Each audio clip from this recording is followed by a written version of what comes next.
The following is a presentation of Fox Sports. We are Blackmore. We are Detroit.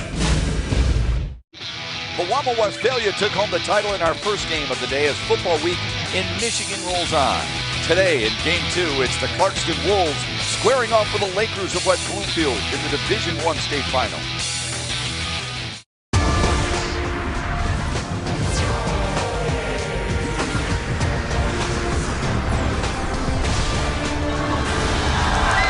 For some, playing for a state title is brand new.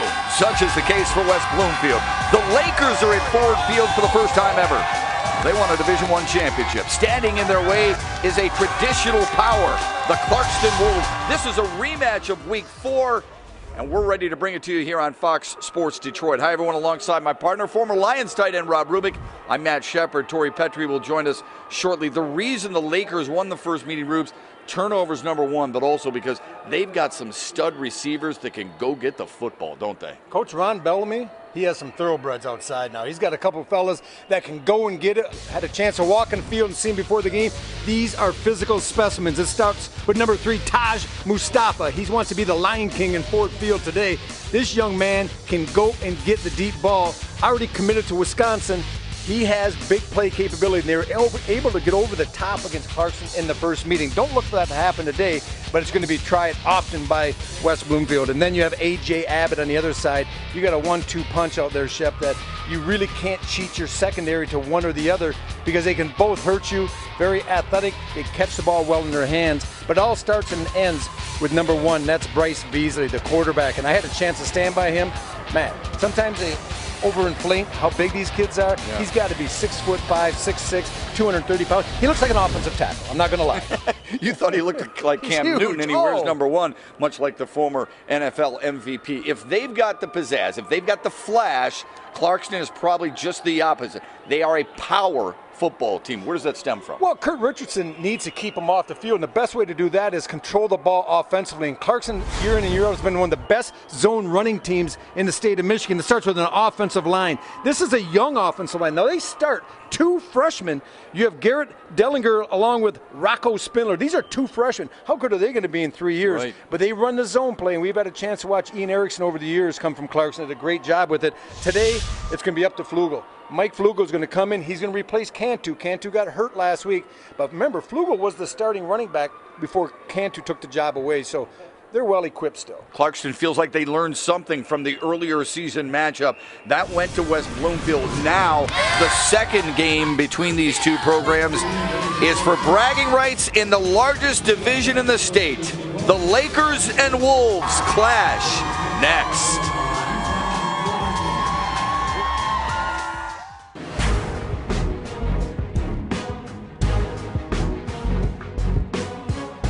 What a day. When you look back, you'll remember today. It's a day of champions and triumph and sadness and tears.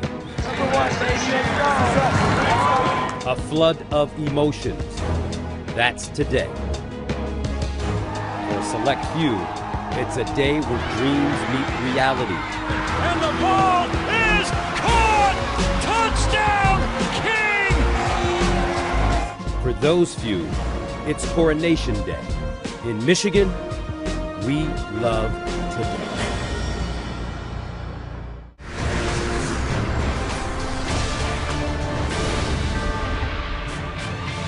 The MHSAA football finals are brought to you by Kroger, the official sponsor of Football Week in Michigan, and by your local Toyota dealers. Visit buyatoyota.com. Toyota, let's go places.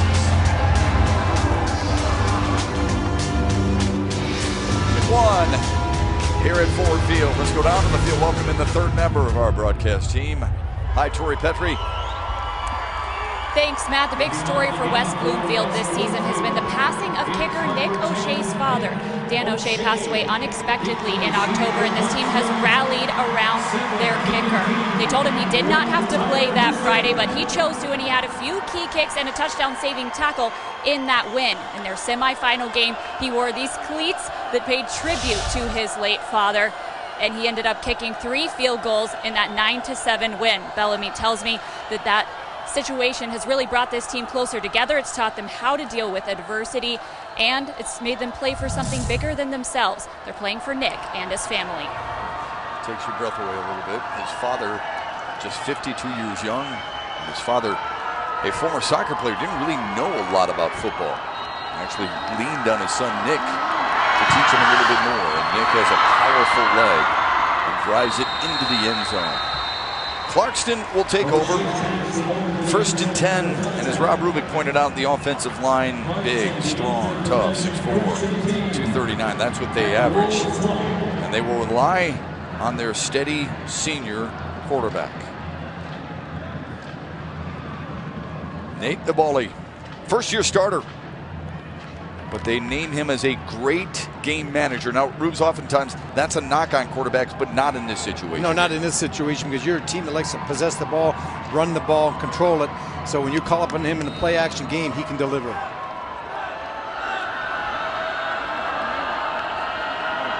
Mike Flugel is the tailback. They will throw. And it's a nice gain to Connor Donahue.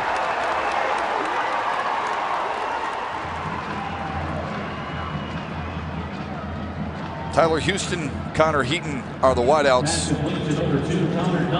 And the offensive line, as we mentioned before, 6'4", 239. Stu Newblatt is really the leader on that offensive line. He's the right tackle.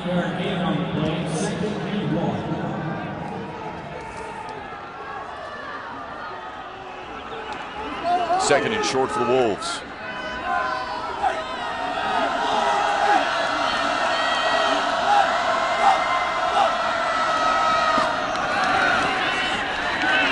Tough sled.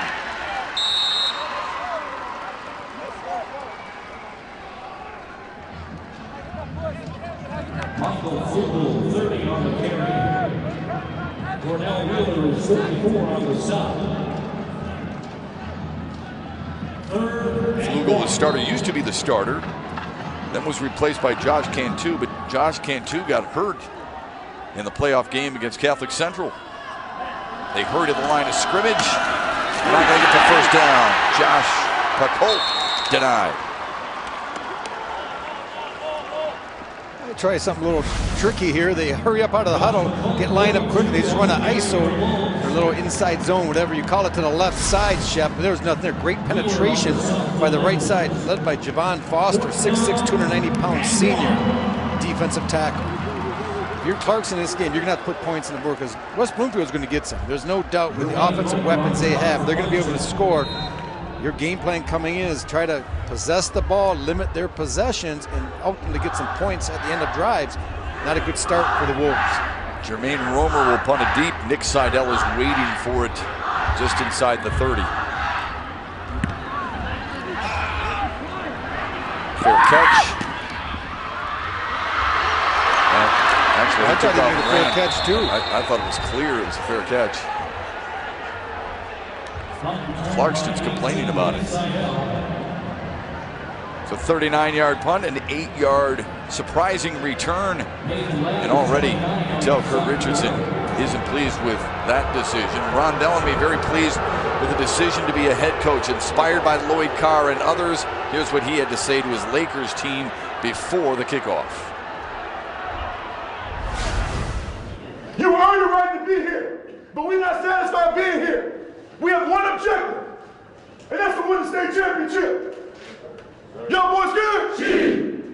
Y'all boys good? She. Y'all boys good? She. Bring it up. Bellamy in his 8th year, first time he even won a regional championship, and yet they're here playing for a state title. Impressive run for the Lakers. Later on, I want you to tell that story, Shep. You were telling me about how he started going after some coaches to get some advice, some wisdom, so to speak. It's paid off for him. Bryce Beasley, the senior, and an empty set. Good toss. Abbott swallowed up right away. Now we're going to look how this drive started. This is back a play. Let's look at the fair catch. That would never was. See, that I saw that arm go up. That's a fair catch. He made a clear signal, and the official just missed that one, and that happens. Kurt Richardson not happy. Well, let's face They're it. lucky. That could have been a big play because his team, the coverage team, had stopped. Well, that's why Zach Reed pulled up. Yes. Right in front of him. 2nd and 10 after no gain on the first completion.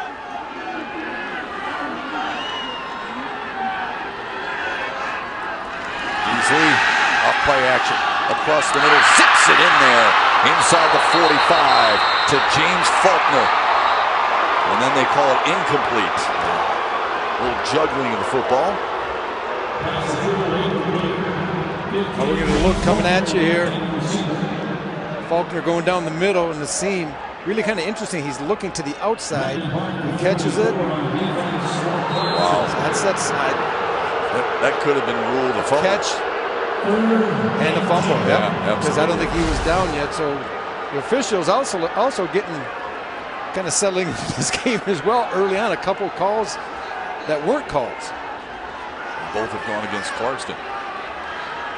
3rd down and 10 for Bryce Beasley, the Bowling Green Falcon commit. Blitz comes, they pick it up. He stands tall, throws a rocket, and it's complete to A.J. Abbott for a first down. Clarkston committing a lot to the coverage. They had 7 people in coverage that time. We're going to take a look here with the Baker College Sky Cam. All the time in the world, a little bit of pressure comes late, and that's just tough. When you got a guy with the type of speed on the edge, as you're seeing with A.J. Abbott, you have to respect it as a corner. So your first instinct, and should be, is you got to get back, you got to keep your cushion. And he just ran a stop at 10 yards, moves the chains. Abbott already a couple of catches in this one. Run it. Beasley's going to keep it. Stumble his way to the 40. West Bloomfield's offensive front 5 averages 6'2", 262. They have 4 seniors up front. Only Cole Hall is the sophomore. Rubes talked a little bit about the 2 Wisconsin commits, Taj Mustafa and A.J. Abbott. Watch for Trey Mosley when he comes into the game. He had 3 touchdown catches against Clarkston earlier this year. He wears 7 in green. Right down at the bottom right here. This is going to be tough. If Coach Ron Bellamy wants to run his quarterback Beasley a lot, he might have the opportunity because Clarkson's committing so many to coverage. 2nd down and 3. Beasley pump fakes. Now he rolls. Pressure. Touching down! Gino Paese. You got to like the quickness. I really thought Beasley was going to get out of the pocket, but Paese, he's going to come from the right side. He jumps and then he gets back, gets to his feet, and is able to close quickly. I think Beasley also thought he's going to have room to roll out of the pocket, buy time, extend this play. And now with Paese right there, excellent job by Gino. And now it puts West Bloom in their 2nd 3rd and long. They were able to convert in their last 3rd and 10. They picked up 13 on that play, Rubes. They need 12 here. Beasley looks, throws on a slant. It's caught at the 45, but Mosley's wrapped up right away.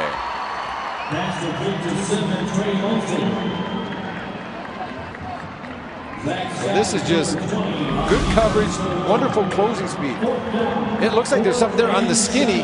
He's able to find Mosley. But right now, the safety converges with the corner. Playing zone, letting them run through your zone. Then you look for the next color coming through, next green shirt, and there it was. A nice job defensively. And Clarkston giving up, tough field position to start this drive, was able to bow up, as you like to say, Shep, and force a punt.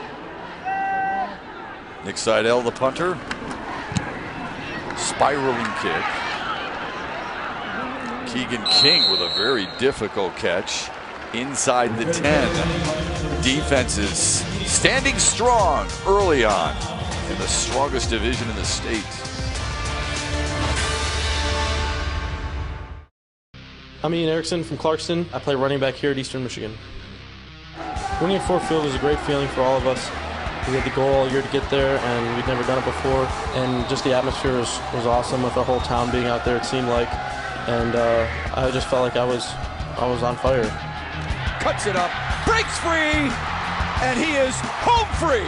Touchdown number 3 for Ian Erickson. growing up in Clarkston, we always had the goal, and having it in your hands in front of everybody who has supported us all those years, it was everything. Go Wolves and go Eagles. That was the first state championship for Clarkston. First of back-to-back titles, 13 and 14. Erickson over 200 yards. Kurt Richardson in that state championship tilt. One of the best individual performances I've seen by a running back, because those are 200 tough yards. It wasn't like he was getting 50, 60-yard runs. Really good play for Eastern as well. Clarkston gets back to work. Second time they've had the football. They'll run it. And they'll get past the 15 to the 16. Mike Flugel. Michael Flugel is the ball carrier. Nick Seidel in on the stop, along with number 2, Richard Sanders. Gained 8 on that play. Second and 3. Flugel, a hard-nosed running back, 6'1", 175-pounder. He's going to Columbia next year. Really intelligent kid who will also play football there. Love to see what these kids do after high school. Keep representing their school and their community. Second down and short. Flugel again. First down. Flugel brings a little bit different than Cantu. Cantu is a little bit more of a banger. You know, he's a good zone runner, maybe a little bit more like Ian Erickson was here, Shep. But Flugel he's fast. He gets a seam, and if he can get to the next level, he's not going to get caught from behind, because once he gets going, he can take it to the house. They run the inside zone a lot, Shep. We're going to also maybe get a chance to drop a little complimentary play that they run to keep you honest defensively. Over 700 yards on the ground this year for Flugel. Cantu had almost 1,400.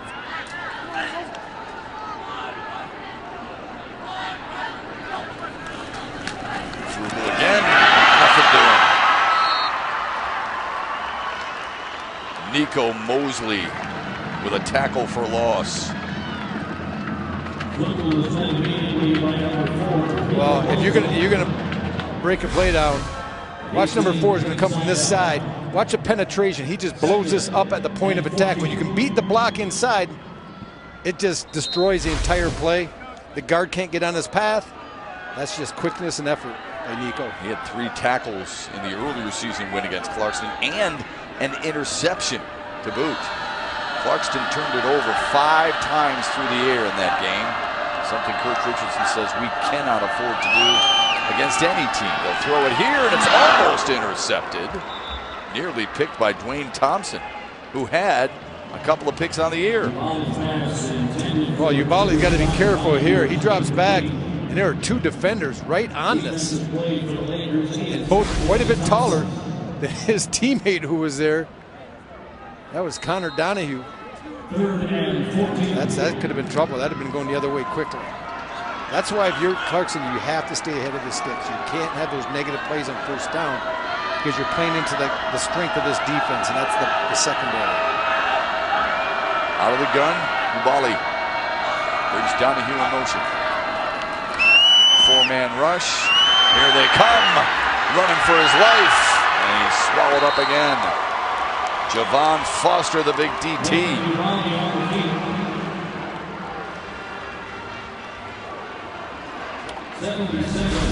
Okay, let's take a look. They're going to try to run the wheel route. You see it, number 2 to the right side of the screen. Donahue, he's trying to get down the sidelines. He runs the angle, then down the sidelines, but nothing was there.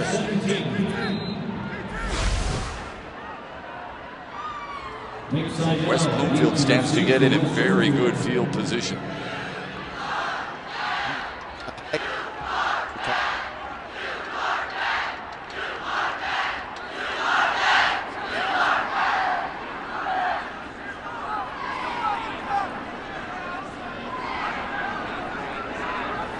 High snap, and through the end zone.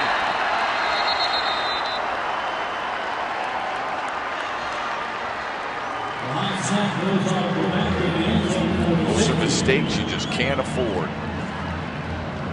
Safety for the Lakers, and they'll get the football to boot. Well, the risk is sounding like it wasn't that bad. In that situation, you're punting from deep in your end zone. They're probably going to have the ball on your plus side of the 50. And this ball just gets away That Cody Spears, Yeah. the long snapper. It's 2 points. Now you're going to be punting out from your own 20-yard line. You're going to probably pick up 20 to 30 yards. You know, you give West Bloomfield the ball on the plus side of the 50, you might be looking at a quick touchdown as well. So you look at it and say, all right, it's 2 points, not a big deal. Talk to Cody Spears, because I guarantee he will have to snap again today. And just, you know, regroup a little bit and say it's 2 points. We're going to score points this game. And we're going to win this game with 0 points anyways. We have to score sometime. It's the emotional factor, right? I mean, everybody sees one team make a mistake, the other team basically gifted points. So people just assume one team is either rattled or now they're upset about it. Teams are used to this stuff. It's not like Clarkston's has never trailed this year. Heck, they lost early on. So did West Bloomfield. West Bloomfield lost to Wall Lake Western and Bloomfield Hills right out of the gate.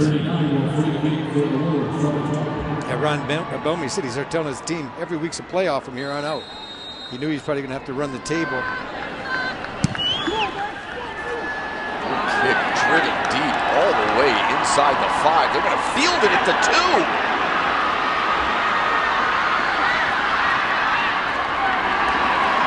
And a decision that'll cost Colin Hurd.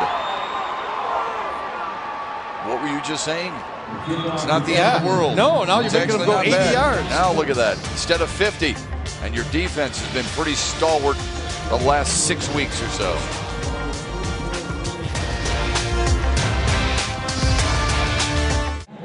Welcome back to High School Football Finals here on Fox Sports Detroit. I am Tori Petrie, and standing beside me is Lions wide receiver Marvin Jones Jr. Marv, you were just playing on this field a couple days ago, and now you and your wife are out here watching some high school football. What made you want to come out? Yeah, definitely.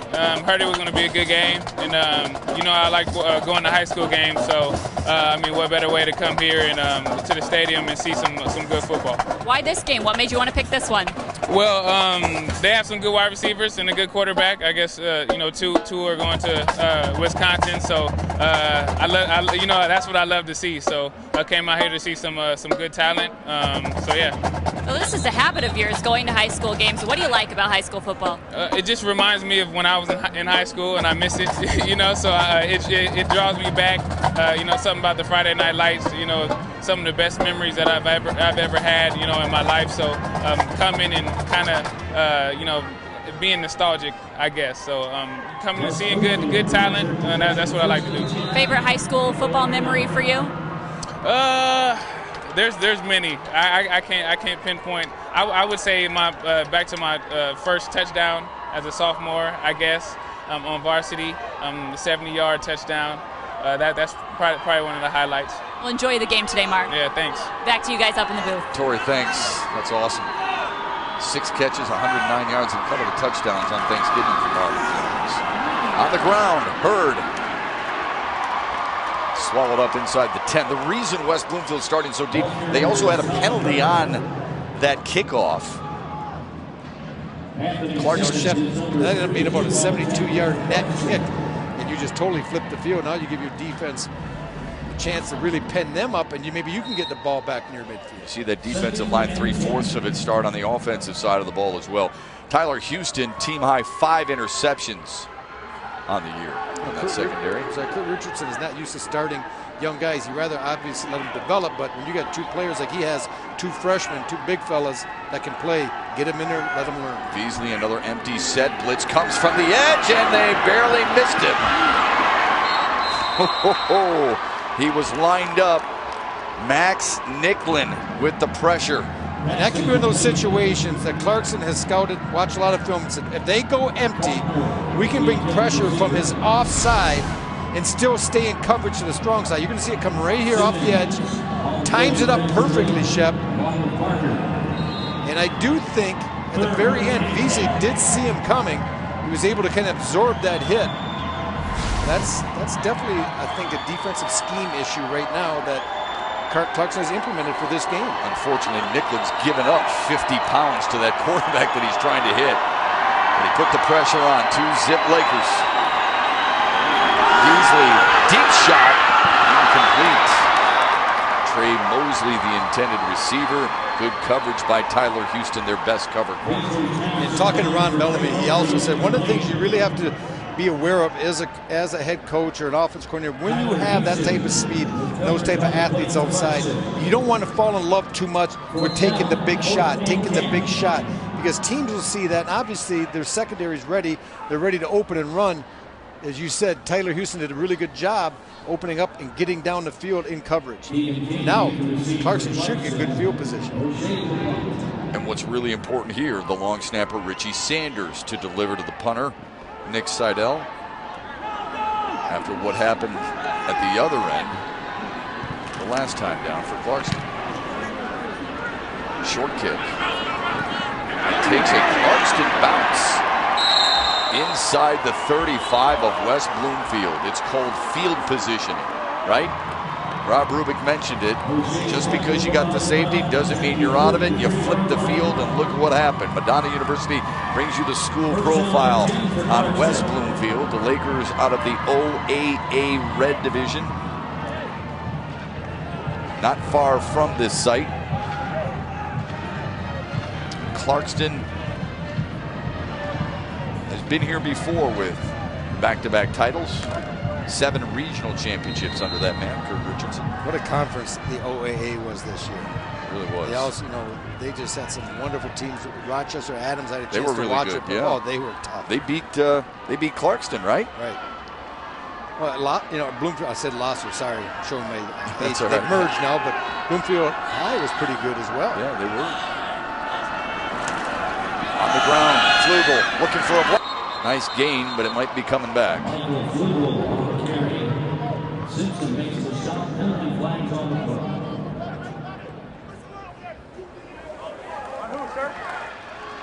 Indication is holding against Clarkston.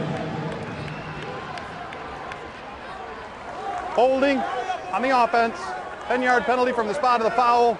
Replay first down.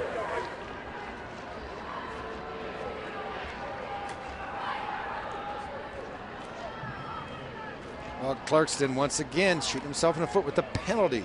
They've done a decent job on some running plays, but if you're going to be a run-dominant team, you can't start in 1st and 20s. It's too hard. This game was designed. I don't know who ever did it. Some mad science that said 10 yards. That's what you need, and it's really hard to do with 3 plays. Now you have to go 20 yards. It just changes your whole philosophy of the play call. Well, especially if your philosophy isn't throwing the football.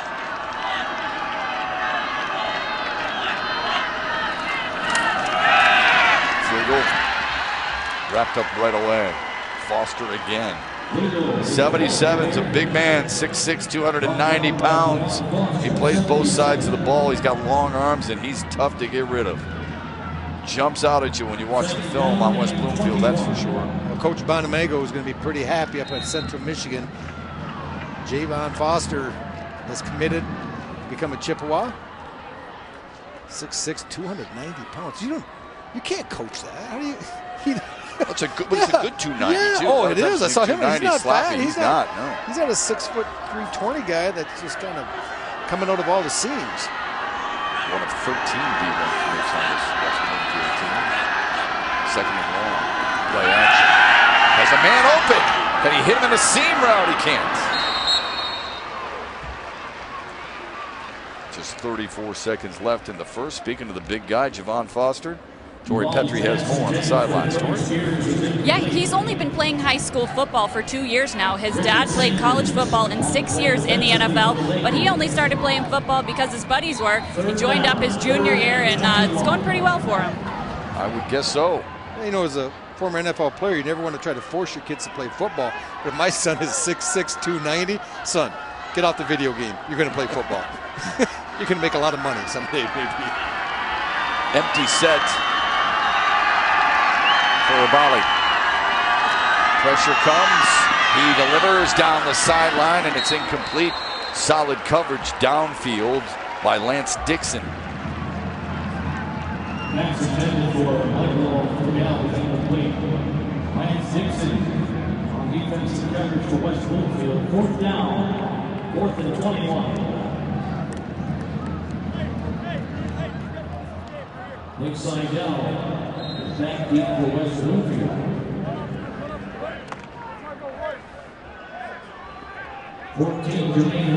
Seidel awaits the Jermaine Romer punt.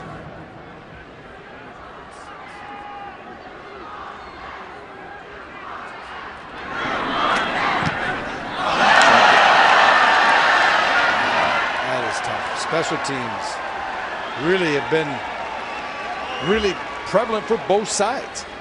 Yeah, we saw miscue. Yeah, we saw the snap over the head.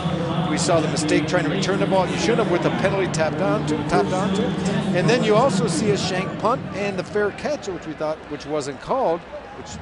So yeah, special teams have really been the highlights, or lowlights rather, in this game. Two sports are better than one. The evidence shows that multiple sports participation does more for young people, especially when it comes to preventing overuse injuries. Find more information on the health and safety page of the MHSAA website. Bryce Beasley goes back to work for West Bloomfield. 11-2 on the year in their first ever state championship game.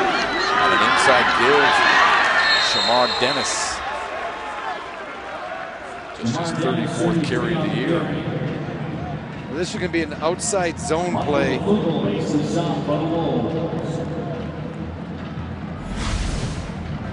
Right here, we're going to watch. It's going to go here all the way to the left, but I want you to keep an eye. Let it go. You're going to see number 3, the wide receiver, who's committed to Wisconsin. Nice crackback block.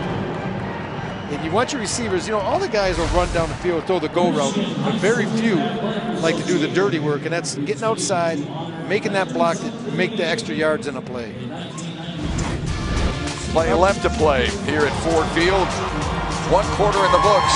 It's been a defensive tug of war between Clarkston and West Bloomfield.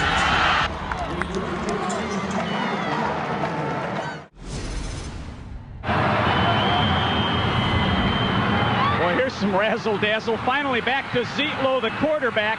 Heaves it downfield. Caught! Stacy Starr will score a touchdown! Reeves Puffer takes the lead. 38 yards. The razzle-dazzle. Zietlow to Stacy Starr. The ball is tipped and Puffer's ahead. One of the more spectacular plays in state championship finals history. Just 23 seconds left. They defeated Walled Lake Western 21-18 in the 25th reunion of that 1992 Muskegon Reiths Puffer team. 75 players and coaches from that team attending today. West Bloomfield leads Clarkston 2-0 to start the second quarter. 2nd down and 4 for the Lakers. Two teams have combined for just 23 yards of total offense. Change that now because of Colin Hurd's big run. Remember, this is the guy that helped break the back of Clarkston earlier this year. He had 10 carries for 110 yards. He just picked up 12 there. We talk about Clarkston being a zone team. This is inside zone as well. And Hurd just great speed. Busting through it so quickly, the linebackers couldn't even squeeze it from the second level. That's a nice job. West Bloomfield showed a lot of edge running game and then some passing. That time they just hit him between the guards. Good look by the Baker College Sky Camps. 1st down and 10 for West Bloomfield. Average 38 points per game. They'll throw. It's incomplete. Shamar Dennis, the intended receiver.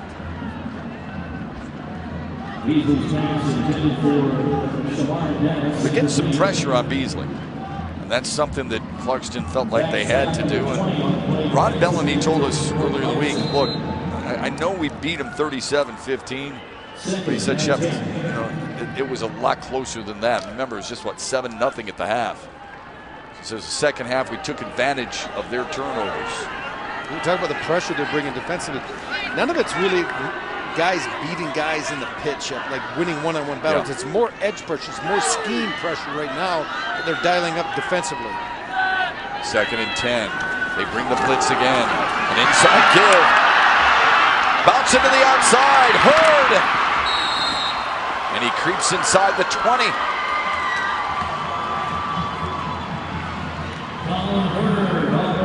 Now this young man has some scoops. He does a nice job of getting through the initial seam, and then you're going to watch. Once he gets through, he makes a cut and he heads sideways, and starts using his speed, picks up a little block, and then it's just I have some gifts. They're called my legs because they go very fast. That's tremendous. Beasley on the run, upended inside the 15.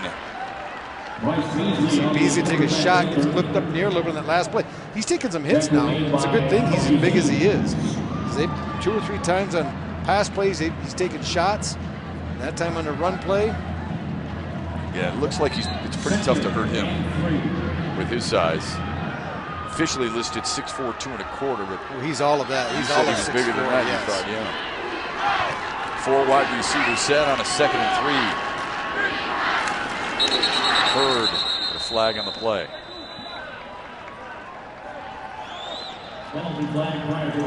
Prior to the snap, false start on the offense, 5-yard penalty, replay 2nd down. Pushes the Lakers back a little bit more. Torrey Petrie, you remember that first meeting in week 4 between these two teams? Yeah, guys, it's rare that regular season opponents match up in the finals here. I talked to Clarkston's AD, Jeff Cozen. He told me that this Clarkston team is a totally different team than the one that lost to West Bloomfield earlier this season. West Bloomfield said that they're looking out for Clarkston too, even though they won against them earlier this season. Last year, the Lakers were up 21-0 on Clarkston, and Clarkston scored 42 unanswered points on them to win that game. Back to you. It's been a different feel so far, at least in this one, early on. Play action, across the middle, and it's caught by the tight end, James Faulkner. First down and goal for West Bloomfield.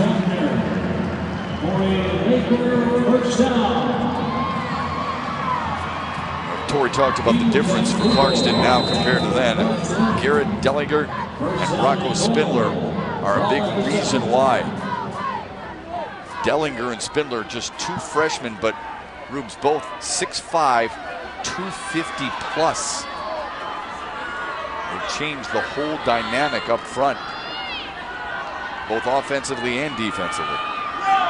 Donovan Edwards sprints out to the right to make it an empty set. Beasley feels the pressure, runs, throws, and it's intercepted!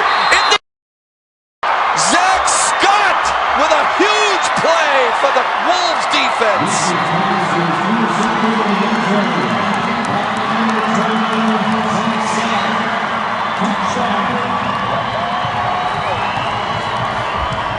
Well, Jake Scott, known more for his physical play, coming up and delivering big hits. Let's pause it. Right here. You can see coming across the field is where it is. Jake Scott in coverage. This was just a nice job breaking on the ball once it was thrown. Not open. This is just good coverage in a trail position.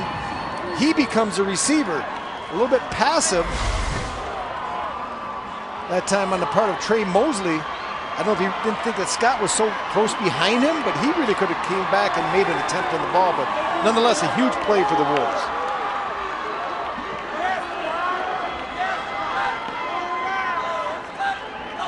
Jacob Billett in as the tailback. He gets the call. And a ride past the 30 to the 32-yard line.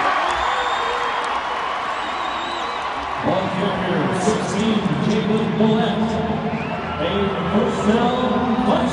This is, once again, we talked about the complementary play. They've been running the inside zone. This is kind of like a tackle wrap. They're going to bring the offside tackle all the way across. The back starts out to the left, Shep. When that tackle clears in front of him, then he cuts back and he follows it, and he's got a choice of cutting up on either side, wherever the tackle. If he can pin him, he'll bounce it. If not, if he kicks him out, he'll cut it up inside. Big play on first down. Just to get some breathing room. Feel like you can move the ball. They will do it again. Billett past the 35 to the 37. Nico Mosley, another tackle, a gain of 5 for Billett. Mosley on the shot, joined by number 5, Lance Gibson.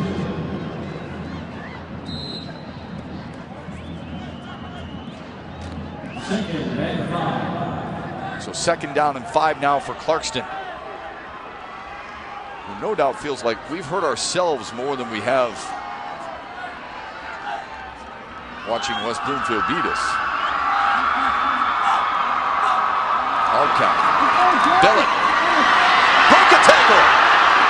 Still on his feet. And inside West Bloomfield territory.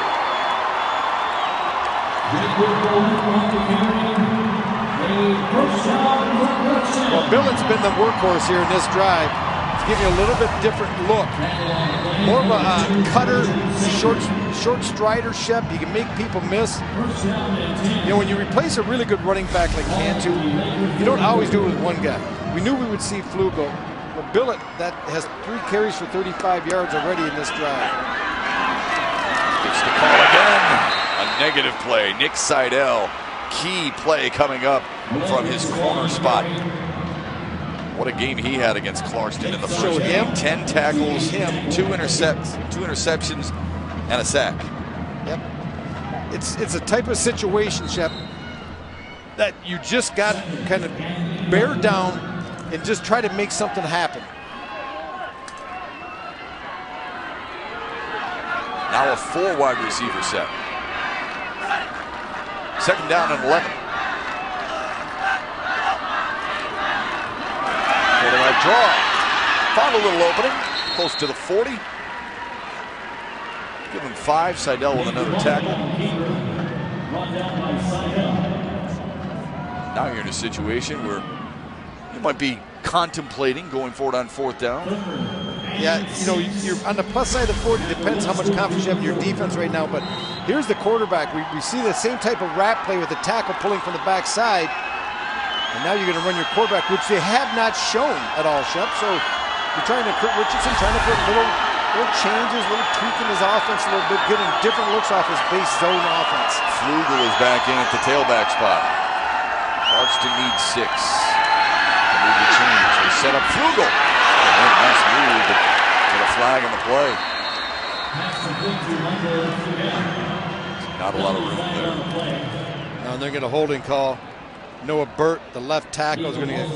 He was outside. He's going to get caught for grabbing. And he did a really good job. He took down Lance Dixon. And this is one of those ones that's official. No one can argue this one. They're trying to set that screen up. Holding on the offense. That penalty is declined. 4th down. Take another look. They're trying to draw the defense up the field, which they do. Now he throws out here. Pause it. Look at this right here. This is what they're calling a hold on. This is a little bit WWF as he even pulls them backwards. So once again, Clarkston shooting themselves in the foot with penalties. They just can't, you know, they probably would have went for that on 4th down. Now Coach Richards decided to try to punt him and play field position. Snap. Delivers a better kick than the last one. It goes out of bounds. Inside the 15-yard line. They will mark it at the 12. A job well done by the Clarkston special teams right there. Now it's up to their defense. It's 2-0 West Bloomfield. Here's the difference in the game. It came early and it came on special teams, Robert. Well, it's just a bad snap, went over the head, but Kurt Richardson, being the veteran coach he is, probably took his kids on the side, said not a big deal. And they were able to capitalize, flipping the field a little bit with a great punt and a penalty following that, or a great free kick on the kickoff. And they also, West Bloomfield had a penalty, so they were able to change field position in the game. Now, offensively, Clarkston that last drive was able to move a little bit. And now, once again, field position is so huge, they have West Bloomfield penned up inside their 15. You might be joining us here because Michigan and Ohio State are at the break, tied at 14, and you can watch that game on Fox Sports Go. In the meantime, we're glad you're with us here for the Division I State Championship. Rob Rubik, Tori Petrie, and Matt Shepard with the rest of our Fox Sports Detroit crew. Michigan State and Rutgers later on the Fox family of networks. From Piscataway, New Jersey. Bryce Beasley stands tall, throws a bomb downfield. Oh, what a grab! At the 45-yard line, A.J. Abbott just went up and said, I've got skill, and hauled it in. Nice weapon to have when you got a guy like Abbott that can just climb the ladder. This ball was thrown pretty well, but not a great throw per se, but it's in the area. When you got type of vertical as Abbott does, you can see this is a great close-up. That is just an unbelievable catch by a great athlete who's going to be making those, hopefully not too many against U of M and State when he goes to Wisconsin. Pretty good coverage by Mike Flugel. Fumble! And Clarkston's got it!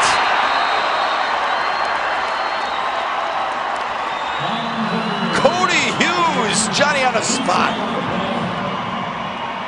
Well, the Lakers have been their own worst enemies so far.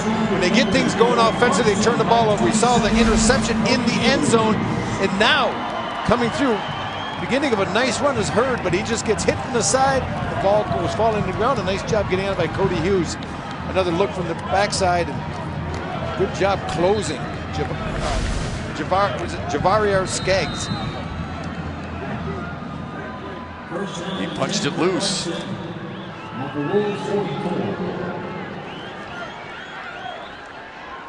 Unlike the first meeting in which Clarkston had more turns, it's West Bloomfield who has the 2 cough-ups here today.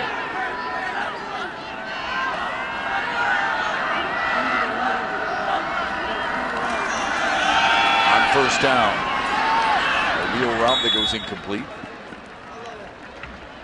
Right now, most of Clarkston routes, they seem to trying to go vertical. I think against a team that has good speed and good corners, you need to start doing some crossing routes. Make it easier read for your quarterback. Have his reads progressively, maybe a shallow drag, a deeper cross, maybe a post behind it. Something that's in front of him that makes his job easier. 2nd and 10.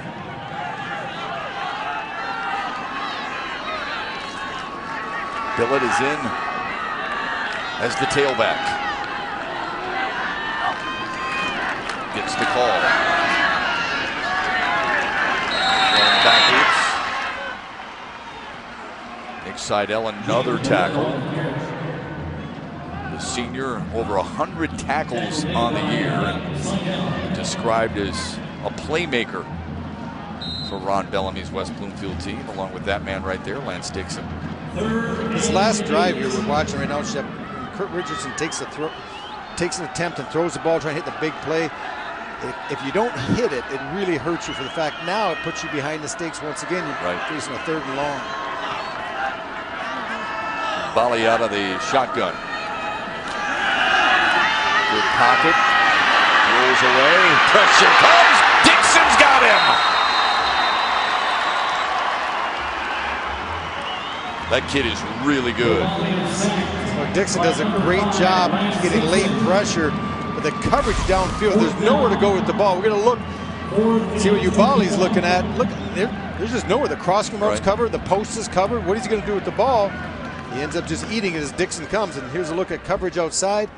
Good job using the hands, and that's what you get when you get a former NFL player like Ron Bellamy as head coach. He knew as a receiver, the worst thing you hate as a receiver is guys that get their hands on you, jam you, they screw up your timing. It's very frustrating. Line drive spiral. Seidel backpedaling inside his own 25. Flag, 2 flags. Dead legs his way, weaves his way up the sideline and drilled just shy of midfield. We'll have to wait for the call on the field.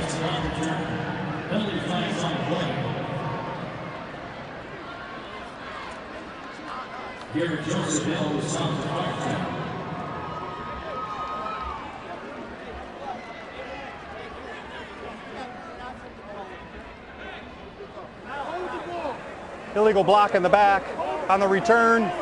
10-yard penalty from the spot of the foul. First down. Big penalty there for the Lakers. Clarkston has forced a couple of turns, but they haven't done anything with them. We got a low-scoring shutout right now. I'm Moby Jackson, and before I was a Bronco, I wore the green and white for West Bloomfield.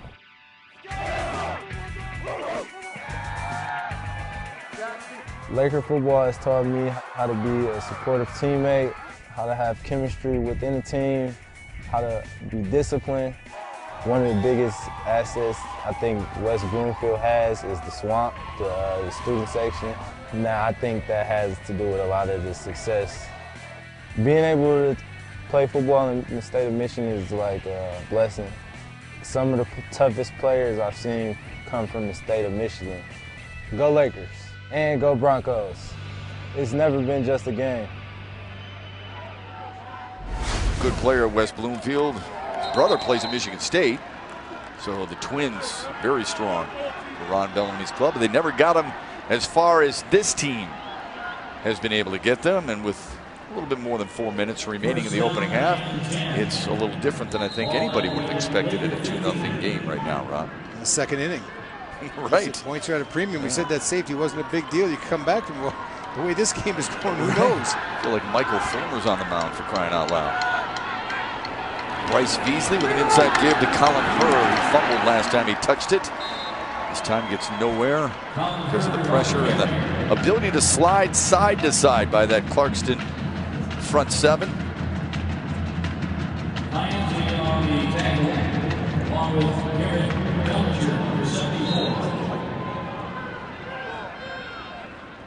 Second down and 11.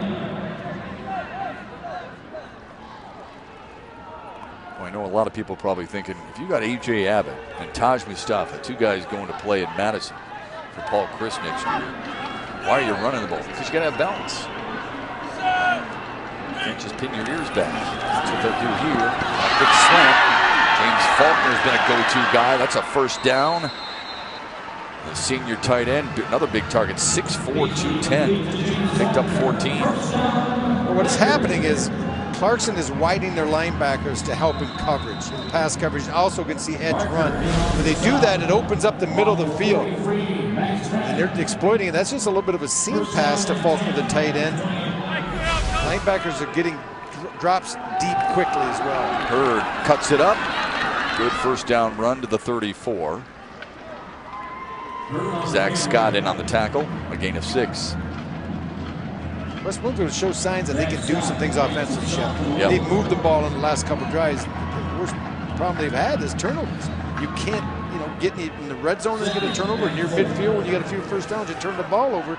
They can hang on to it. There's a good chance they put some points on here with 2:30 remaining. Yeah, well, that's why Clarkston's got to feel like, man, we've had some chances now, okay? We just haven't been able to cash in. Well, I think Coach Richardson will tell his team, hey, listen, we're fortunate. We're down 2-0, but we really haven't done enough offensively. We've had a couple turnovers, but we can't always count on getting turnovers. We need to be more efficient offensively and defensively. Just keep doing what they're doing, because I think defensively they're playing pretty well. I do too. It's a team that hung about 37 and 38 on the first 37, right? It's 37-15 the final in that one at West Bloomfield in week 4. First and 10. Beasley off play action. Oh, swing pass. Great tackle in the open field. Dennis on the reception, and Scott is a playmaker side to side. He read it beautifully, and that's a tough thing to do right there. Make that open field tackle. Well, they used to have a safety a few years back when they were winning championships named Mary Canada, who played extremely well the same way, ran downhill, physical player like Zach Scott, good open field tackler. There's a look at Zach making some plays here again today, as we've seen him do throughout his career. You see the blonde locks. Everybody for Clarkston dyed their hair blonde, including the coaches. What would I have done if I was coaching? One of the people. Beasley off play action and incomplete. More good coverage by those linebackers. Speaking of blonde hair, well, Tori, yours is strawberry blonde. Yours looks a lot better than it does on the Clarkston football players, right? Yeah, not quite in. They've got going on over there. Hey, this is a playoff tradition that they've had at that school for years now, but this is the first time the coaches have got in on it. Kurt Richardson said none of his other teams have pressured the coaches into it, but this one did. And they yielded, didn't they? They said, listen, if we get to the championship game, you got to do it too. Now, he's got the dark on the back, but up top, a little gray sprinkled in. Salt and pepper with the blonde dye. 3rd and 10. Off play action, pressure comes, they unload, and it's incomplete. So we get a lot of love to some of the defenders in that West Bloomfield that can work upfield. We've talked about Javon Foster, but that front four defensively, and we talked about the offensive line of Clarkston. Let's watch the penetration coming in here. Great work inside. That's big number 70, Stuart Newball, getting in there. I love it. Falls down. Does the crab crawl? Remember you used to do those back in 9th grade? Yeah. I hated those bear crawl, crab walk, whatever you called it. Yeah. Oh, but that paid off for Newball that time. Then you had to roll, right? Get back up after the down ups or green bays, whatever you wanted to call them. I always thought my coaches must have down ups. Down ups. I always thought my coaches must have never played, because I never would have made my kids do that.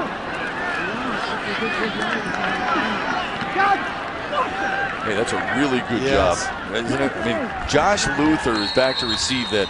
Maybe we get a shot of this here in a minute.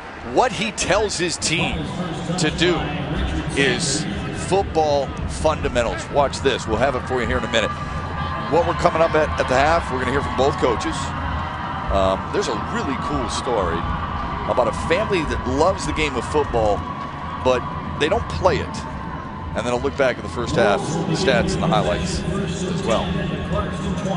Here's the punt. Watch this. Let's keep an eye on Luther. He's the deep return man, one of them. And he starts, get out of here, go on. Look out, the ball's going to land right here. He's telling his teammates, and it's a good job because that allowed Zach Reed to get out of the way.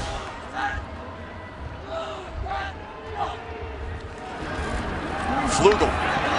He's got some room, and he's got some speed to the edge and turns it up close to the 45.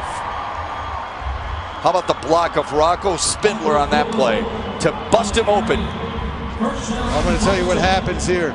This is just a fake, we used to call that what the sprint draw. And Flugel, I talked about, he's got speed. I think what made this play work more than anything is when it was called. Yeah. With a minute and a half, I think West Bloomfield was thinking, okay, they're going to try to get down the field, pass the ball on us, and they run a sprint draw, showing off the rollout pass play. Good job by Spindler, just the freshman. Last year's an 8th grader, 23-0 as a wrestler.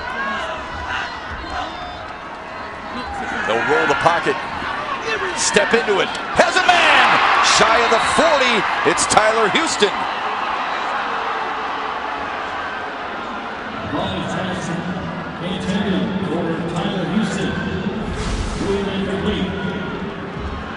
Well, Ubali does a nice job when the pressure comes outside. Watch, he's going to step back underneath, which allows a passing lane. I say it was incomplete. It's hard to tell on that view. Tyler Houston coming inside. Interesting. That's a that call. In the officials' defense of that, we really didn't have a good camera shot of. Although they must think it's the one who showed up on the screen here at Ford Field. Boy, every coach would want that call. Body will throw again. This one is behind Houston this time. Incomplete pass intended for Houston. 3rd and 10, stops the clock with 1:02 remaining. Well, Ubali's receivers aren't doing many favors right now either. There's not a lot of space between the receivers of Clarkston and the defensive backs of West Bloomfield. The window, we like to call that, is a porthole right now. There's not a lot of room to put the football.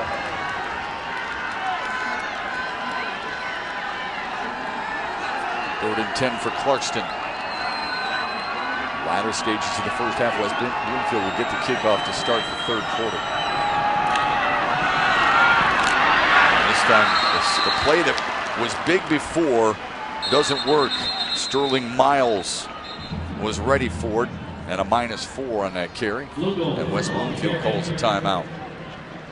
Funny, Shep, I was wondering if West Bloomfield was going to take that timeout. I'm watching the sideline.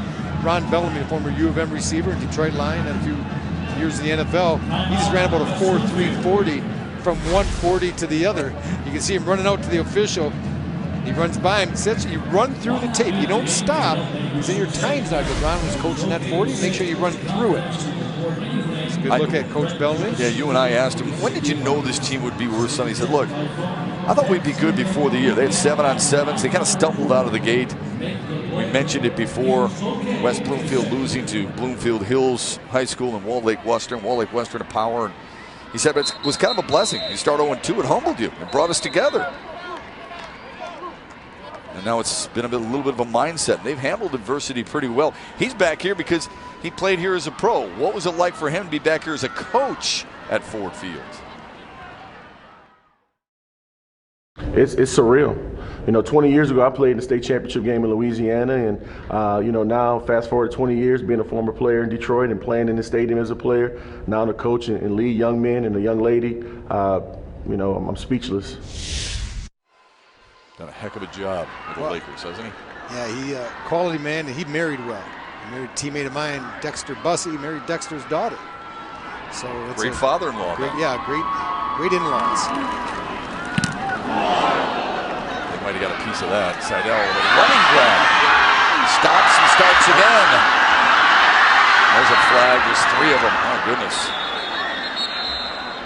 With the washer and dryer out. There's a ton of laundry on the field. Yeah, I think this may change the philosophy around Bellamy. He called the timeout, hoping to get a good return, set up that sideline return. But both times, looks like they've been there. They've got some blocks in the back, and now we're going to be another lose 10 yards. We're starting to zone 22. I think you got to be pretty careful. I know he feels he has some weapons. Illegal block in the back on the return team. 10-yard penalty from the spot of the foul. First down. How much does it matter, too, the fact that he gets the ball to start the second half? Right. This, he's going to get the ball to start the second half. He almost gets stopped to this play. As you can see, good penetration getting inside by Lance Dixon. He's done everything today. I almost ran past that, Shep. So this penalty now, if you're a head coach, you can take deep shots. There's nothing wrong with it, but you've got to be careful when you start trying to throw some shallow crossing routes and he hitches outside a tip ball. You do not want to see the ball picked going the other way.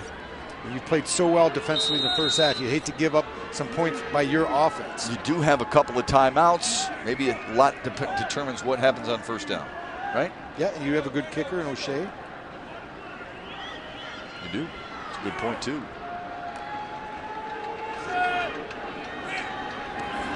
Beasley will throw. Blitz comes. He unloads. Too high. And the pressure was there for certain. They're continuing to bring it. Brendan Barker on the blitz. Brendan Barker, he's going to get a shot. You can see right there at the very end. Clarkston has decided defensively, I like the game plan. They've decided we're not going to sit back and just play coverage and let this really outstanding quarterback in Beasley and the receivers he has start picking us apart, either getting over the top, running through zones, whatever it is in the passing game. We're going to get at him, force his hand, make him throw before he's ready. Then that puts pressure on your people outside. You got to cover. Big receivers across the board for West Bloomfield. A bubble screen to Abbott through his hands. A.J. Abbott led this team in receiving yards with over 1,000. Averaged 21 yards per catch this year. Now you're looking at 3rd and 10 with still 34 seconds. I'm going to think you could see a run on this play. Absolutely. You can be aggressive, then sooner or later you got to be conservative. Now you need to run the ball, force Clarkston if they want to try to stop the clock. Don't look for the timeout. We've got timeouts right here. They still have 3 remaining. So yeah, I'd run the ball here. You might pop it too. You might even run with your quarterback. Inside give to Dennis. Clarkston defended it well, though. Burn a timeout here through Kurt Richardson? Absolutely. That's what they've done with 28 seconds left. Well, this is a little bit different. You're going to see the jet motion come here. It's going to draw the defense. I'll let it go. And stop it right here. You're going to see the wing back to this side, come back underneath. That's Dennis. Little misdirection, trying to get the defense, but Clarkston does a good job staying home and coming off a block. Number 32 right there did a great job, Anthony Simmons, fighting off the block. If he stays in that mess, Dennis has a chance to bounce that outside. You like what Clarkston's defense has done. They're good. Shep, I saw this team play a couple times this year. I've watched this conference, and I've seen Rochester Adams and in Macomb County too. You have Chip Valley, and you have Dakota, and you have also Eisenhower I got to see. They're just fast. They're fundamentally sound. They got a bunch of kids, good football players that can really run defensively. They're not the biggest, but you don't have to. If you have guys that are athletic and can run and can tackle, you can get by. Keegan King and Josh Luther are back to receive the punt. This will be the 4th punt of the day for West Bloomfield. Seidel just outside his own 10.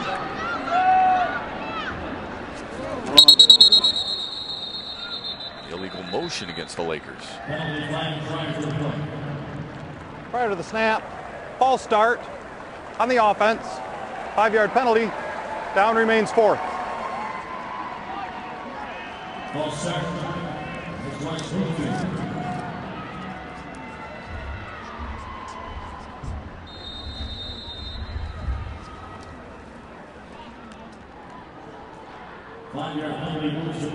So a timeout for West Bloomfield before Nick O'Shea delivers the punt. Like I said, his 4th punt of the day.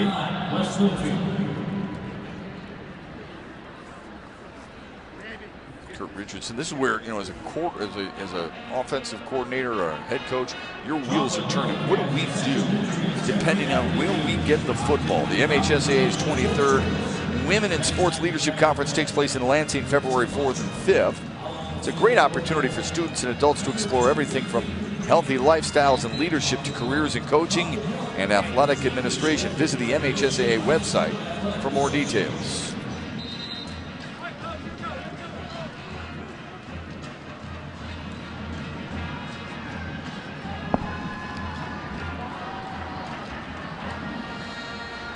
Alongside Rob Rubik, Tori Petrie on the sidelines. I'm Matt Shepard. This is a surprise to us because these are two high-powered offenses. Now they're going up against two good defenses, but the other game that they played earlier this year was a heavily contested and a high-scoring game. It really was, and you really think Clarkston over time, Shepard, that way they like to run the ball, could start wearing on this West Bloomfield defense, but they really haven't. The Lakers have been up to the challenge, and Clarkston's getting the short punters and gets some excellent field position. Spinning his way is Josh Luther to the 41. Now remember, you get a good field goal kicker, and Jermaine Romer's got 5 field goals on the year. You can get yourself into some decent field position. Maybe you take the lead, surprisingly. So you're right, Shep. I don't know what his range is. Coach just said that they had some competition at the kicking position. They've had some wonderful kickers over the years. I'm thinking minimum of 15 yards that you need offensively here to have a legitimate chance. Agreed. Minimum. There's just no one open in the passing game. Clarkston's going to move the ball. They're going to do it on the ground over time. This team, I'm not sure, is built for the quick strike, big play capability in the passing game. They do have 3 timeouts and an empty set for Rubali. Pressure comes. That's not what you need to have happen. Nico Mosley's been a pest all day, and so has Javon Foster.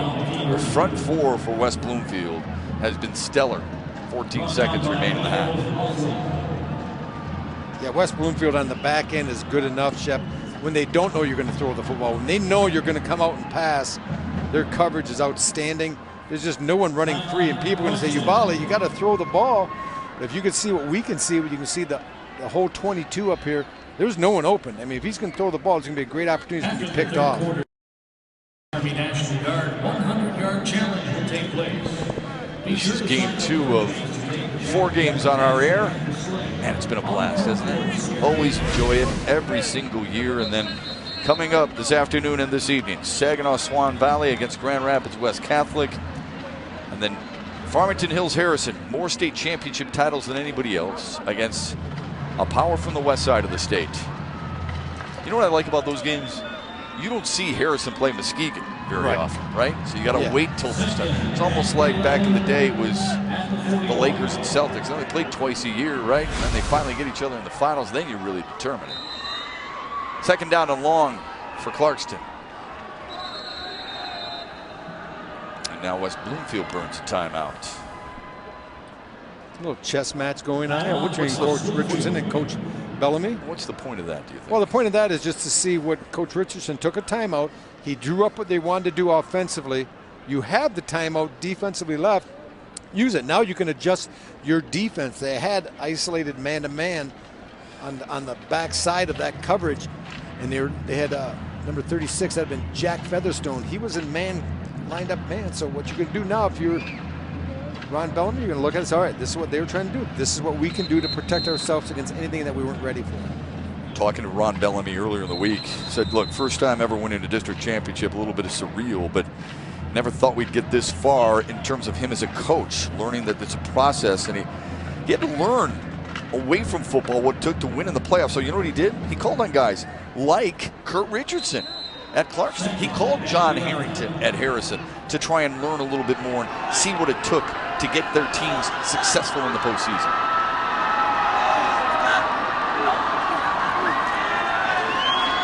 Stands tall and rolls. He's got some room. And a comeback route, beautifully executed by Connor Heaton. And there's going to be 15 more. I think you're going to see a late hit on the end of the play. I think they're going to get that time Nico Mosley coming in and hitting Ubali out of bounds. So here's A good job getting out of the pocket by Ubaldi. It's one of the first times he's been able to extend the play and working the sidelines. Foul, roughing the passer on the defense. Half the distance to the goal. Automatic first down. Yeah, discipline, man. Discipline, right? Yeah. It wasn't real bad, but it wasn't real necessary either. You know, you really don't need to make that hit. You can see the ball is clearly thrown. Just don't follow through. Put your hands up. You're running into him with your chest. You're going to be fine in that situation. Now Clarkston, 6 seconds. They're going to bring on the kicking team here, Shep? They are, yep. Jermaine Romer. Usually when you say a field goal is going to give you the lead, you think it's like a, you know, maybe a 14-16 type of game. Not 2-0. Right. They'll mark it to the 20, so a 30-yard field goal. Impressive.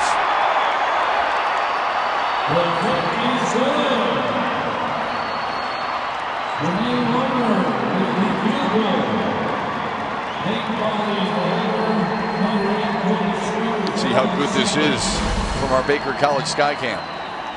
Give you a view like Jermaine Romer has. That's Matt Prater-esque. I don't know, it wasn't outside 50. That's all Prater ever gets to kick. That's a good point by you. I said we were watching this weekend, like, how come you never see Prater hit a 35-yarder? They're all 57, 54.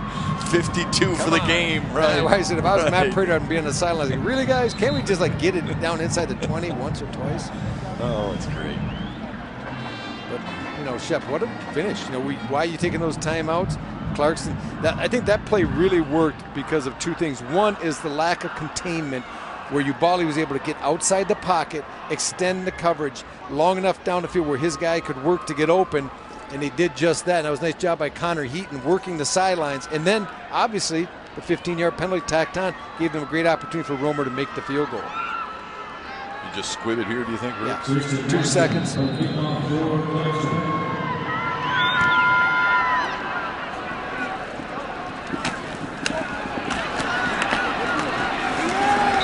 That'll do it for the half. Clarkston feels like they've got a little momentum. Ron Bellamy's got to feel like, man, we left a lot of points out there, a lot of opportunities that we missed, that we just didn't get it done. We turned the ball over every time we got going. But he's going to be very happy with his defense. Well, this is a Clarkston team that can pound the ball on you, grind it, run that zone play. They weren't unable to really do anything offensively, so he's going to go in, he's going to pump his team up defensively and tell the offense, let's hang on the ball. We have a great opportunity to get the win. Just 59 total yards of offense, and yet Clarkston is leading 3-2 at the half. Tori Petrie is with Clarkston head coach Kurt Richardson. Tori? Thanks, Matt. Coach, a score less than a minute before the half. How were you guys able to take advantage of that opportunity? Well, we got a great special team group, and you know we have a lot of confidence in him, and he got it through for us. So that was big right before the half. You guys have had 2 turnover recoveries in this first half. What's been good about your defense? They've been flying to the ball. They've been flying the ball and stopping their big play. Best of luck in the second half. Thank you.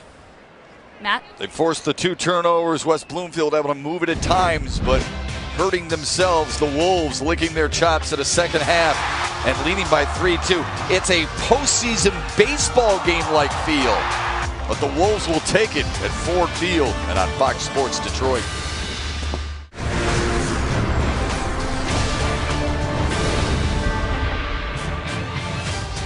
The MHSAA football finals are brought to you by the Michigan National Guard. The Michigan National Guard is the official military branch of the MHSAA. And by Family Heating, Cooling, and Electrical. Family's not just our name, it's the way we do business.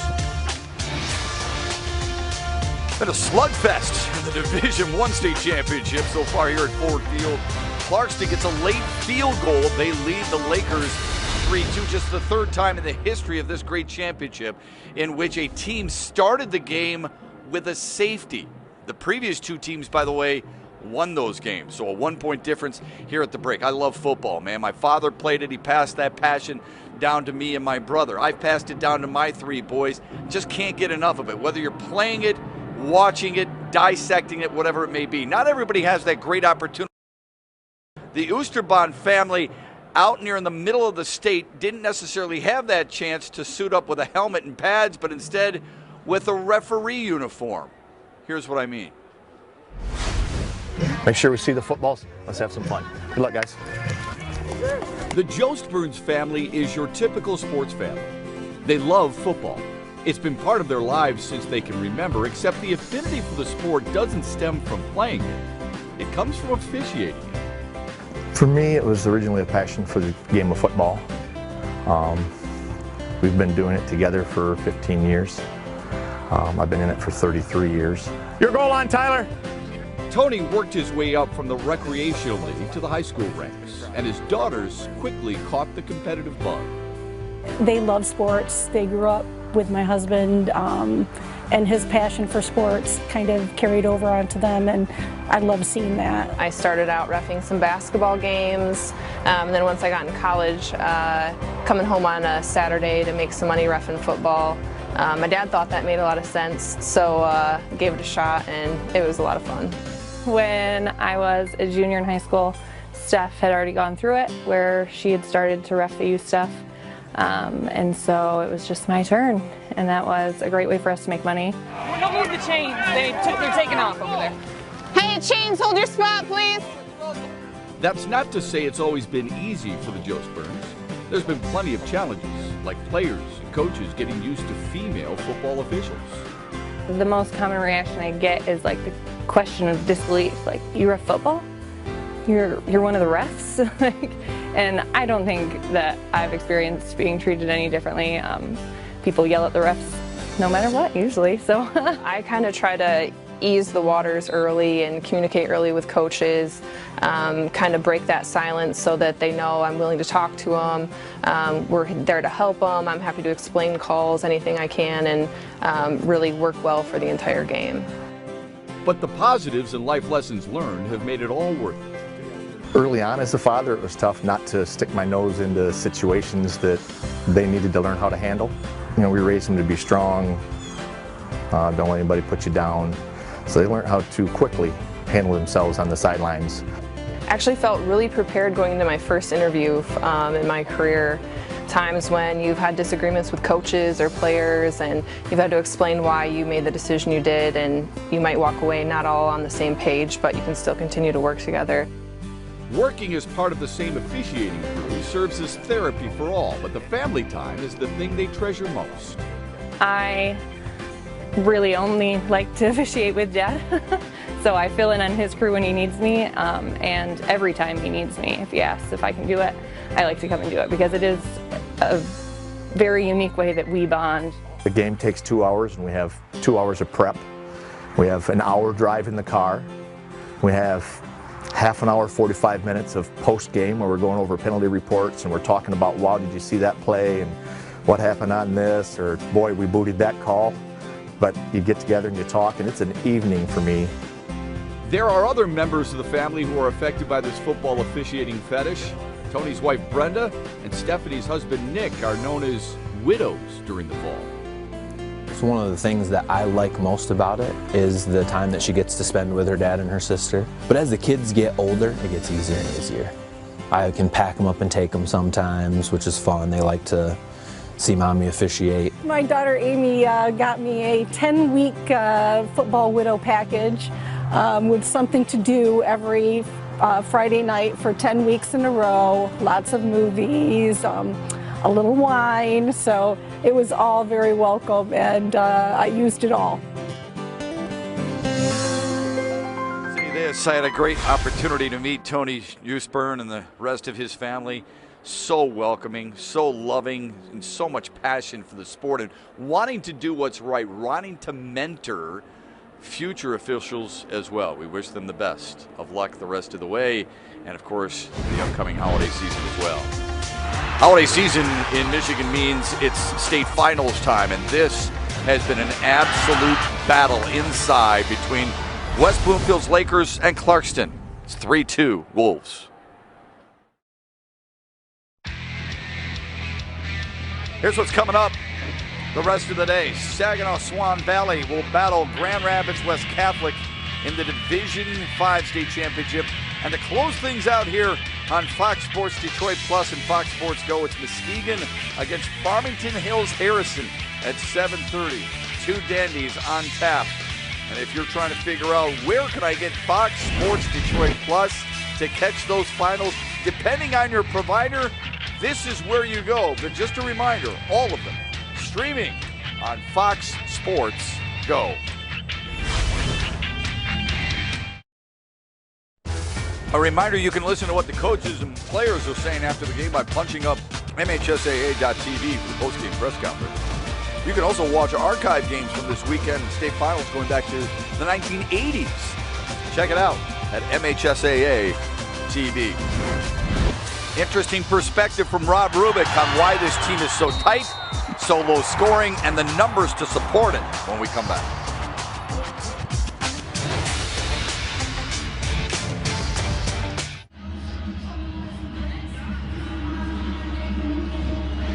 Half of football left to figure out who deserves bragging rights in Division I. It's either West Bloomfield or Clarkston. Low-scoring affair alongside Rob Rubik.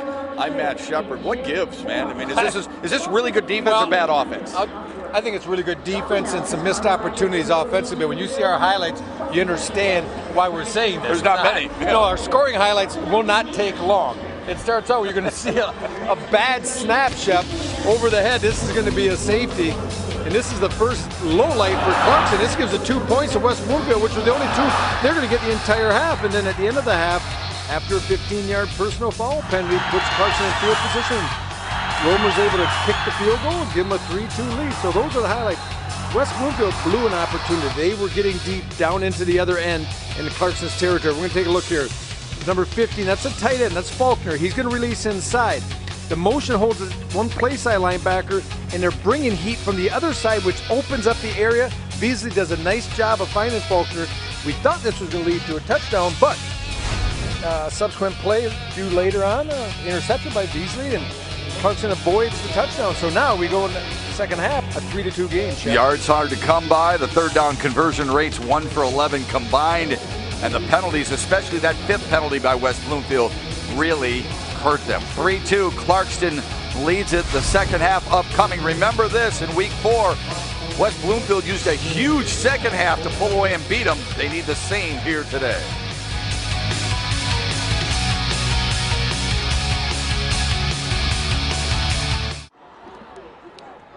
The second half, it's 3-2. Clarkston in front. Welcome back to Ford Field alongside Rob Rubik, Tori Petrie. I'm Matt Shepard. Some adjustments always made at the half. Ron Bellamy will have to do the same. Here he is with Tori Petrie. Thanks, Matt. Coach, what did you like about your defense in this first half? You know, we limited their runs. They got a couple big runs on us, but that was okay. I thought we did a good job stopping their run in the first half. What do you feel like they need to improve in this second half? We just got our penalties. You know, our special teams penalties are pushing us back. You know, we're in our deep territory. We're moving the ball.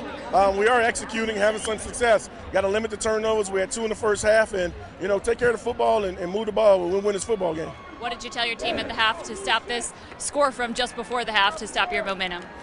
They didn't really stop our momentum. The score is 3-2. You know, we got a special teams play, so did they. It's a 0-0 ball game. Whoever plays best in the second half is going to win. Best of luck in the second half. Thank you. Thank you, Coach. Back to you, Matt.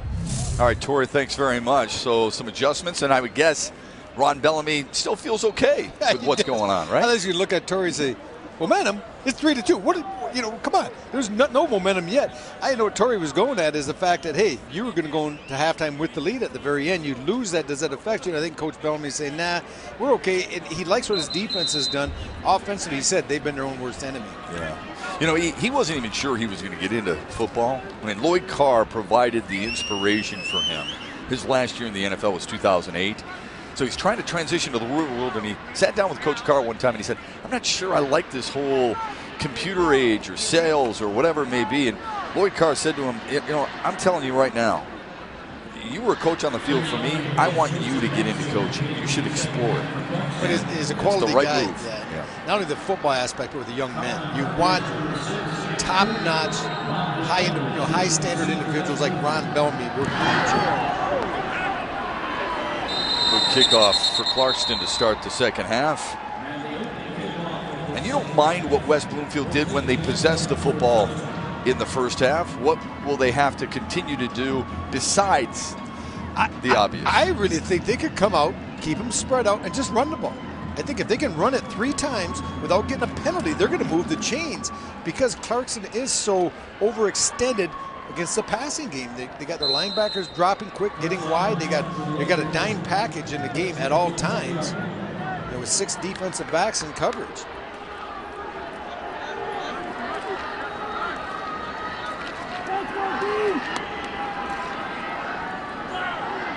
Bryce Veasley, the quarterback.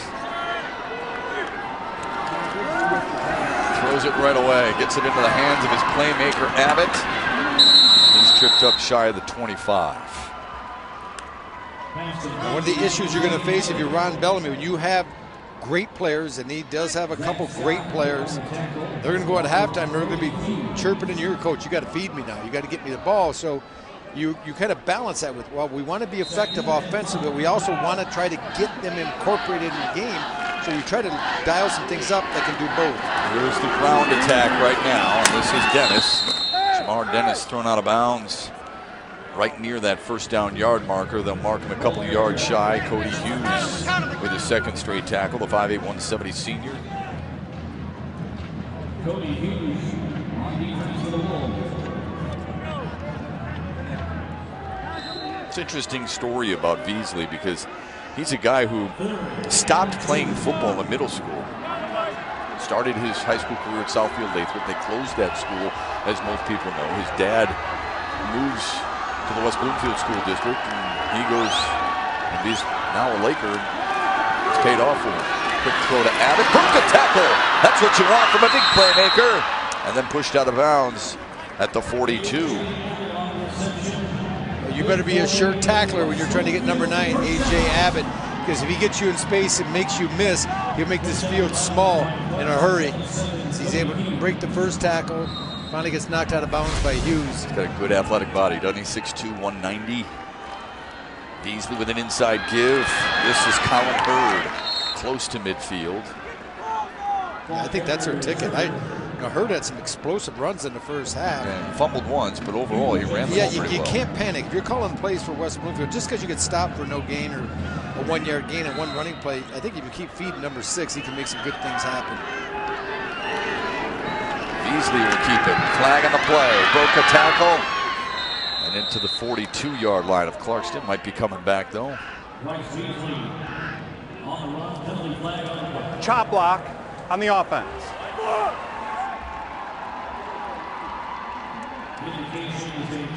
We're going to look from behind. Maybe keep an eye on the left guard, Maxwell Green. Let's watch him right here. I think he's called for a chop block. Somebody's engaged. That's not it there. That's not on Maxwell. That's what we had heard, but I'm not sure what they called. I didn't really see a chop block. 15-yard penalty. Replay second down. It's a big one. That's the 6th penalty of the day for West Bloomfield.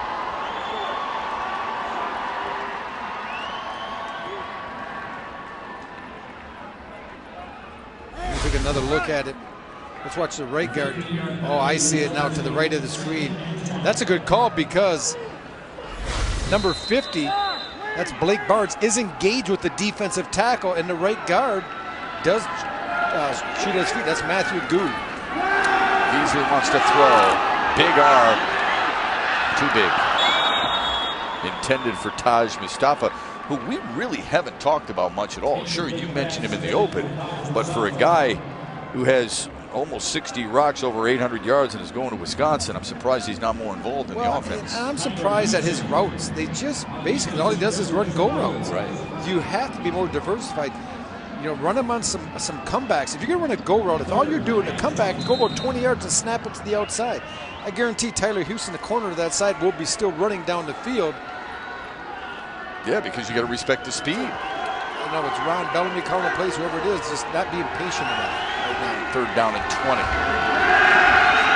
Pressure comes. Veasley delivers. There's the out pattern you were looking for. Shy of the first down, but Mustafa involved. Tyler Houston made a nice tackle shy of midfield. Well, this time Taj Mustafa, he runs a note. You can see him at the high side of the screen. He's going to bend it down inside the numbers and just round it outside. And Houston, who's been covering the deep ball the entire day, because that's Mustafa's been running a lot of goes that time. They snapped it off in front of them. They were able to complete it. And Ron Bellamy, he stopped about 4 yards short. He had to be tempted to do it. Now, if you're Clarkston in this situation, you have to play punt safe. In other words, you're playing, you're going to think right now, they're going to fake it. You tell all your people up front, they're going to fake it, play defense. Picked up 15. Nick O'Shea back deep to punt it away for West Bloomfield. If they punt it, nothing's lost. King and Luther are back at their own 10. West Bloomfield better hurry. Low snap, well handled, well delivered. Bounces inside the 20 and rolls to the 15-yard line. Considering the circumstances, a job well done by Nick O'Shea, who heard. Well, the West Bloomfield side, Shep, up in arms a little bit on that last punt.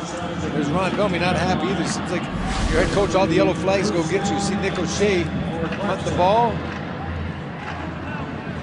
Absolutely good call. That's a no call. He didn't hit him. He had landed fine. The ball also hit the ground on the snap. I'm not sure if that has any relevance. He stops. You know, I guess if you're a West Bloomfield person, I say, well, you know, O'Shea couldn't land both feet. I guess one of those 50-50, but a lot of 50-50 calls, which, you know, you call it either way. Yeah, that's what my brother appreciates. He said, you know, every flag you throw, half the people don't like it. On an end around to get Houston the football. Good football player, and they finally get it in his hands, this time on the ground. Ron Bellamy trying to charge his team up, make them recognize the stage that they're at and the situation that they're dealing with. Here he was at halftime. We're talking about penalties. Penalties is a result of lack of effort. And that's what those special teams penalties are. Lack of effort. Let's get engaged in the game. Know we have. Let's play championship football. This second half is ours. You guys with me? Yes, sir. Y'all with me? Yes, sir. Here we go. Let's go.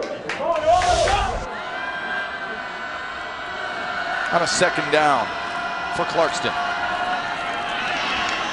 West Bloomfield's done a really good job of standing stout at the point of attack.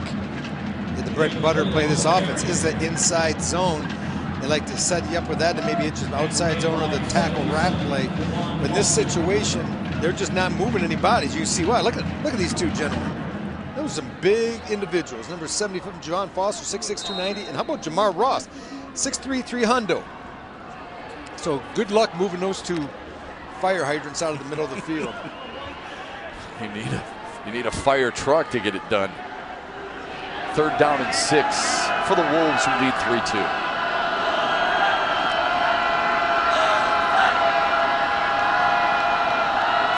Nico Mosley coming off the edge. Ubali steps into the throw, delivers, and it's caught at the 25-yard line by Tyler Houston. The spot will be really important to see if he moves the chains. It's going to be a first down. That's when the official on the other side makes the call, Shep, because the official, the near side, is looking to see if his feet were in bounds. He was up to the line. That's a good call.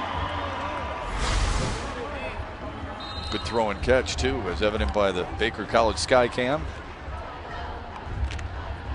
Such a great perspective with that type of device here at Ford Field.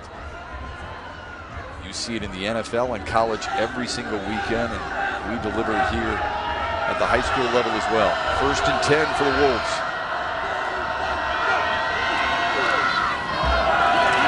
Dillon led by number 5 Lance Dixon and Cornell Wheeler.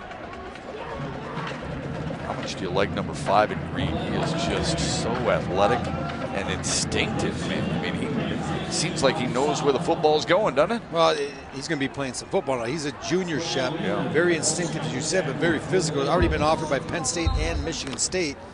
6'3", 200-pound junior. He's just a sprout yet. Now he's going to grow, start putting weight on. That's not a bad decision to make, is it? You can't really go wrong either way. Nope.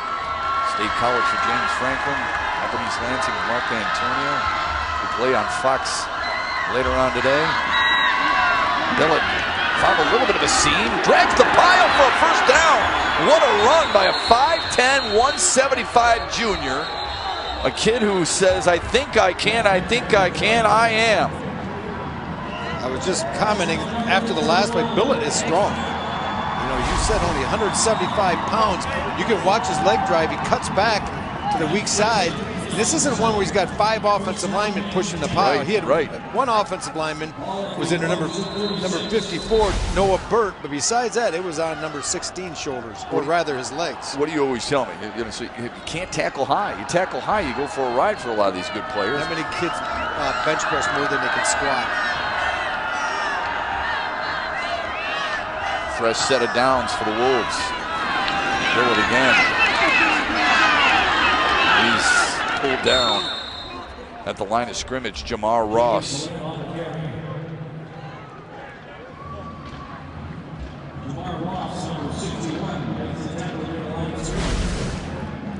Let's look at the big guys up front. Look at Javon Foster demanding the double team, and a good job getting off the block inside by Jamar Ross. Just good job. You know, you can do that. You can take on those doubles. You can occupy 2 offensive linemen. It really helps your friends along the front because somebody's getting singled. 2nd and 10 with Flugel in the backfield. They fake sideline, and it is knocked away on a well-defended play by Dwayne Thompson. Boy, this is beautiful. This is how you coach it. Dwayne Thompson's going to be on the top of the screen here in a trail position, just watching the receiver, waiting, locates the ball, turns, and makes a play. People don't understand. It's easy to do that if you're really, really fast. Because people always say, well, how come he's not looking back at the ball? Because if you're beat by a step or so, you're doing all you can. You need both those arms pumping just to try to catch up. When you have better speed than the man you're covering, then it's easier just to stay in stride and look back and make a play. Longest drive of the day for Clarkston in terms of plays. This is the 8th play on a 3rd and 10. And an end around. They cut it up to the 42, Connor Donahue. Donahue frustrated because he thought he had 1 broken tackle away from getting a few more yards. Well, they fake the inside and they hand it off on the reverse here, Shep. And Donahue cuts it back. He thinks he's got a lane. There's just another green shirt waiting for him. A good job gang tackling by West Bloomfield. Clarkston did move the ball. Were able to pick up a few yards, and now they have a chance to flip the field with a good punt here and some coverage.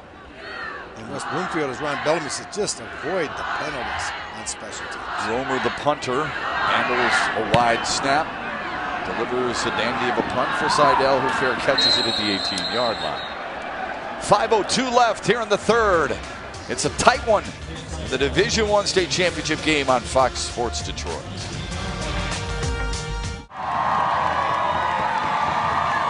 Clarkston leads at 3-2. With about 5 minutes left here in the 3rd. Not many people from these 2 cities, Clarkston or West Bloomfield, in Ann Arbor, that's for certain, although that game has been a tight one. Michigan missed an extra point. They trail Ohio State 21-20 in the 3rd. The Buckeyes just scored. Michigan State will play Rutgers a little bit later on as part of our celebration of football week in Michigan's sponsored by Kroger. And then don't forget, Tony Anise and the Bulldogs of Ferris State are underway in Kansas. Tori Petrie's on the sidelines. Tori? Matt, Ron Bellamy played wide receiver at Michigan. You guys mentioned that, and he told me it is an absolute honor to be playing in the same day as the game. He says that he considers it the greatest rivalry in college football, and he says this is a pretty good reason to be missing it if you have to miss it. Matt? Yeah, a chance to win a state championship. He's all in, I'll guarantee you. His mind has not wandered 1 iota when it comes to his alma mater and how they're doing against the Buckeyes. My guess is he's probably DVRing it right now. You can watch it on Fox Sports Go. Here's West Bloomfield. Looking to climb back on top. Beasley throws across the middle. He's got his man Mustafa. Mustafa's in the open field and made a nice cut. And another one. And broke a tackle. Looking for some help. He gets it and is thrown down inside the 30.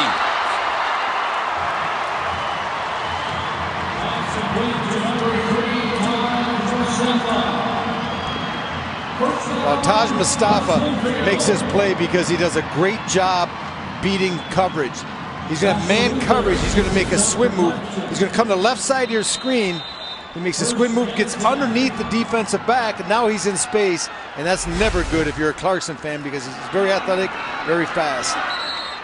Good defensive play up front by Stuart Newblatt. Made the tackle on the handoff to Colin Hurd. We had wondered about it early in the third, earlier in this quarter. When are they going to get this kid involved? And now they are. They kept trying to run go routes with him. The last two, they ran an out, a deep out. That time they ran him on an inside move to the middle of the field. Get him in space. Yeah, that's the key. You want to get him the ball. They tried that early on with a couple of quick screens. Who else does that? The Lions do that. Oh, absolutely. With number, Golden Tate. Yeah. Sorry, I slipped. I was going to say Abdullah. Beasley throws that one into the ground.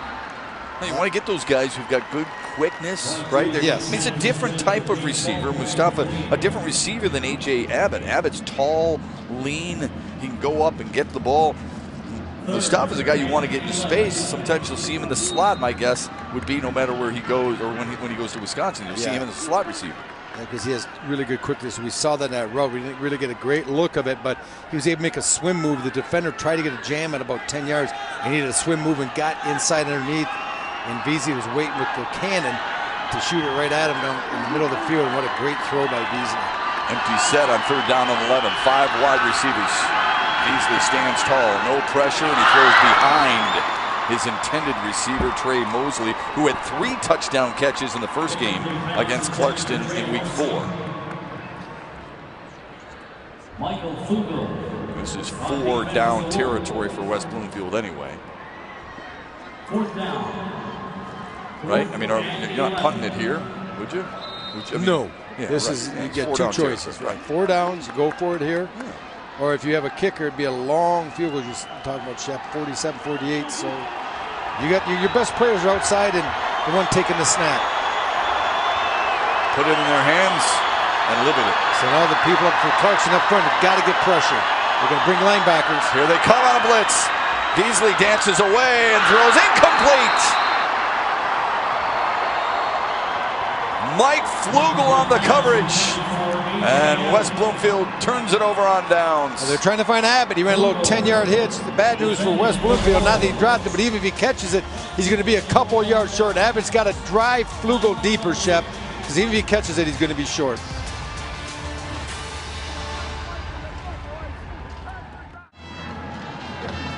Well, we're going to get a look here at the play that brought West Bloomfield down in the red zone, but they just couldn't finish it. In the slot, you're going to see what happens here. They're going to find number 3, Taj Mustafa.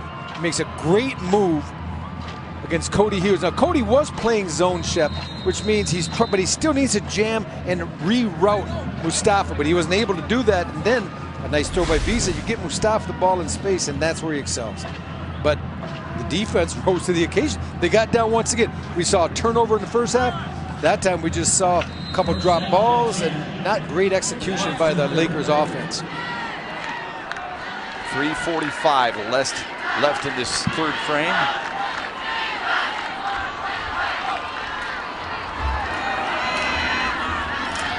Fill it up the middle, pushed backwards. They're trying to tackle the football, but this diminutive one hangs on to it tight, and he is a rugged runner inside, isn't he? Yeah, and I'm wondering a little bit, we have not seen a lot of Flugel. He has been in and out of the game. Some we've seen more of Billett. It may be the fact that he's getting a workout on defense because they're running a lot of deep routes. He plays in that secondary.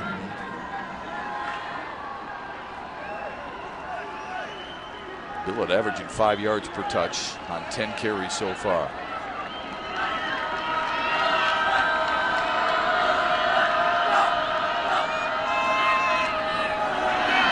Shot. Takes a shot at the 34. Javon Foster, the first one to corral him. West Bloomfield's much better up front than I thought they would be. All you could do is, I don't have a chance to get out and see every team, is look at scores and points they've allowed and points they've gotten. They allowed more points than what I'm seeing here. This defense is pretty good. Clarkston has had really very little wiggle room offensively to get anything accomplished. This front four is stout. Foster's got over 100 pounds on billet, so it's tough to shake free from that tackle. There's a 3rd down and 5. Slant route. What a grab. Connor Heaton came up with it. Wonderful concentration, and Ubali threw it on a dime. Well, he needed to, because Richard Sanders, number 2, is in great coverage, draped all over Heaton. Look at that. That's the only place that ball could go and still be caught. Nice job by Heaton. Because if that ball's thrown up at all, it's going to be deflected. Sanders is going to get it. Man, you just know it's a tight game. You get excited about a first down. We have about a 7-yard pass to get a first down. Empty set now. They bring Flugel in motion. He takes the carry, stumbles his way to midfield and into West Bloomfield territory. Lance Dixon with another tackle, a gain of 9. You're looking behind, you're going to see the motion coming, and now they're getting Flugel, as we talked about. He's been out of it. I don't know what he saw there, because you saw from the back exactly what Flugel saw. There was not much of a hole there, but he was able to squeeze through there and get a nice 9-yard gain. Good job by Rocco Spindler pinning his guy, sealing him off. That allowed Flugel to get through the hole. 2nd down and short.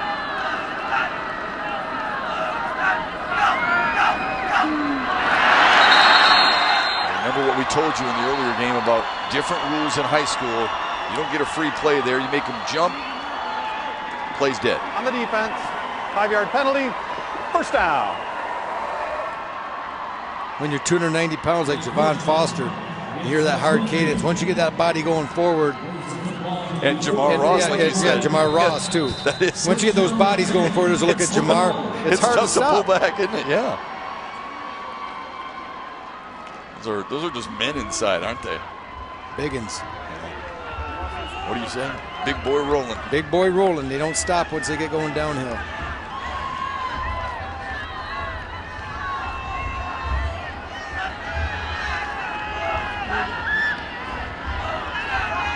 Houston in motion. Flugel. Misdirection. They're doing a lot more movement here in the second half. Desmond Simpson on the tackle. Yeah, they're trying to get those linebackers off their spots, so to speak. They need to make them respect some wide stuff, so when they run that inside zone, they're not filling so quickly and getting in on that. And trying to get them to move a little bit, and then all of a sudden it helps the angle of your offensive linemen who have to get out and block them as well. An exciting 4th quarter, both sides of the field holding up 4 fingers to indicate we're going to own the 4th. Whoever does is going to win a state championship. Will it be West Bloomfield's 1st or the 3rd for Kurt Richardson and the Wolves? Stick around to find out on Fox Sports Detroit.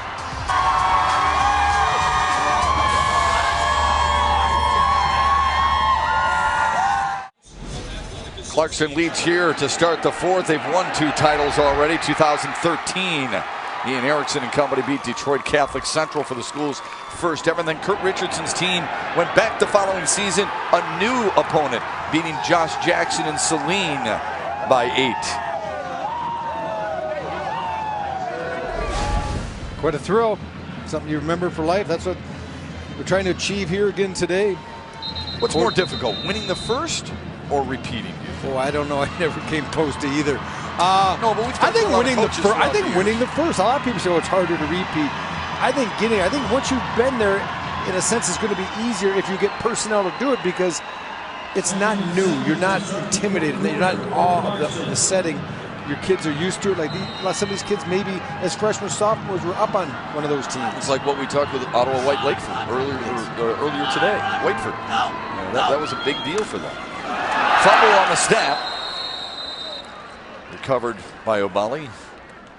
So a -4 on that play, and there you go. Well, Nate Ubali, he jumped right on that as quick as he could. The problem is, you pick up 2 or 3 on first down. You're trying to run the football. Yards are at a premium.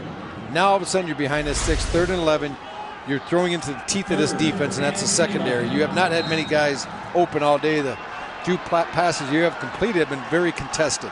That's not on Cam Pass, the senior center. That's on your quarterback to handle that on a 3rd down and 11. Now Dellinger and Newblatt and Burt and Spindler now on pass. They got to earn their money. They're going to be coming. They're 2 for 9 on 3rd downs. Reverse. Bloomfield discipline.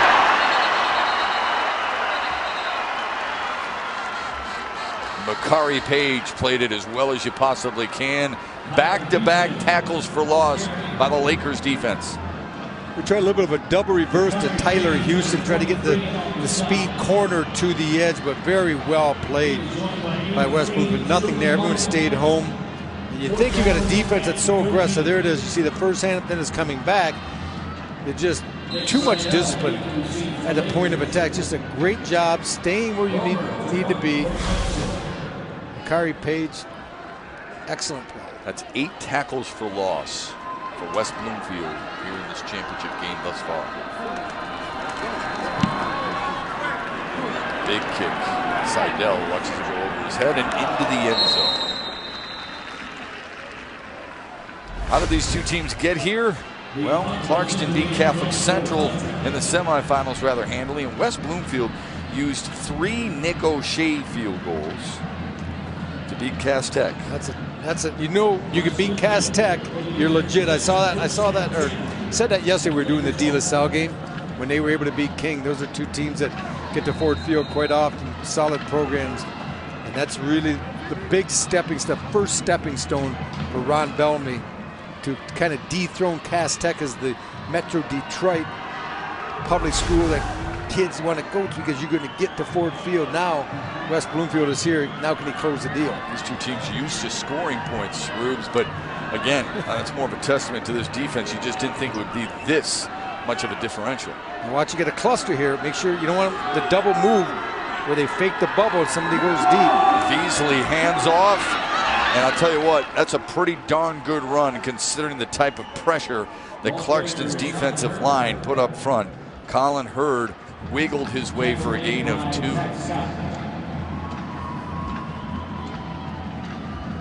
little sleight of hand by Ron Bellamy, trying to get everyone to, as I did, focus on the cluster, the 3 receivers that were grouped far to the right, and then run the ball inside.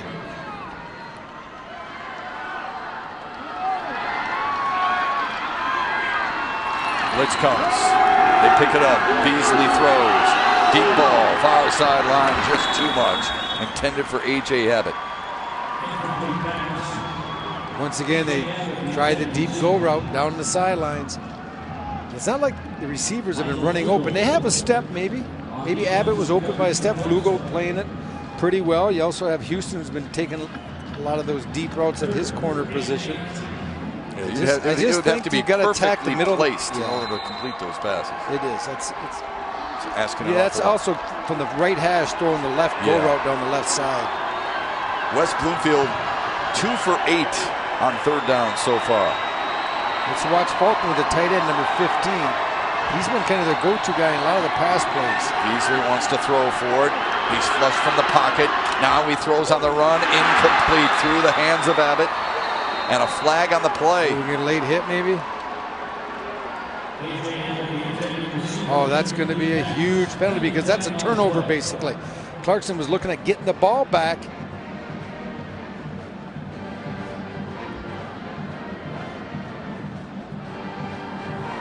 Personal foul, roughing the passer on the defense. 15 yards, automatic 1st down. We're going to see here Beasley's going to get flushed out of the pocket, and he's just going to step to his left, buy time. That's a pretty well thrown ball, and really Zach Scott comes up, and once again those hits, they just aren't necessary. And that's what football at all levels is trying to get rid of. You don't need to hit. It's not like you're already left your feet and you're in the air. You saw the ball come out, just let him go. You don't have to hit him. I know it can be frustrating. You chase the guy all day, you finally get to him, and he gets rid of the ball, and he says you can't touch me. Well, you can't. See what that does for West Bloomfield with a fresh set of downs.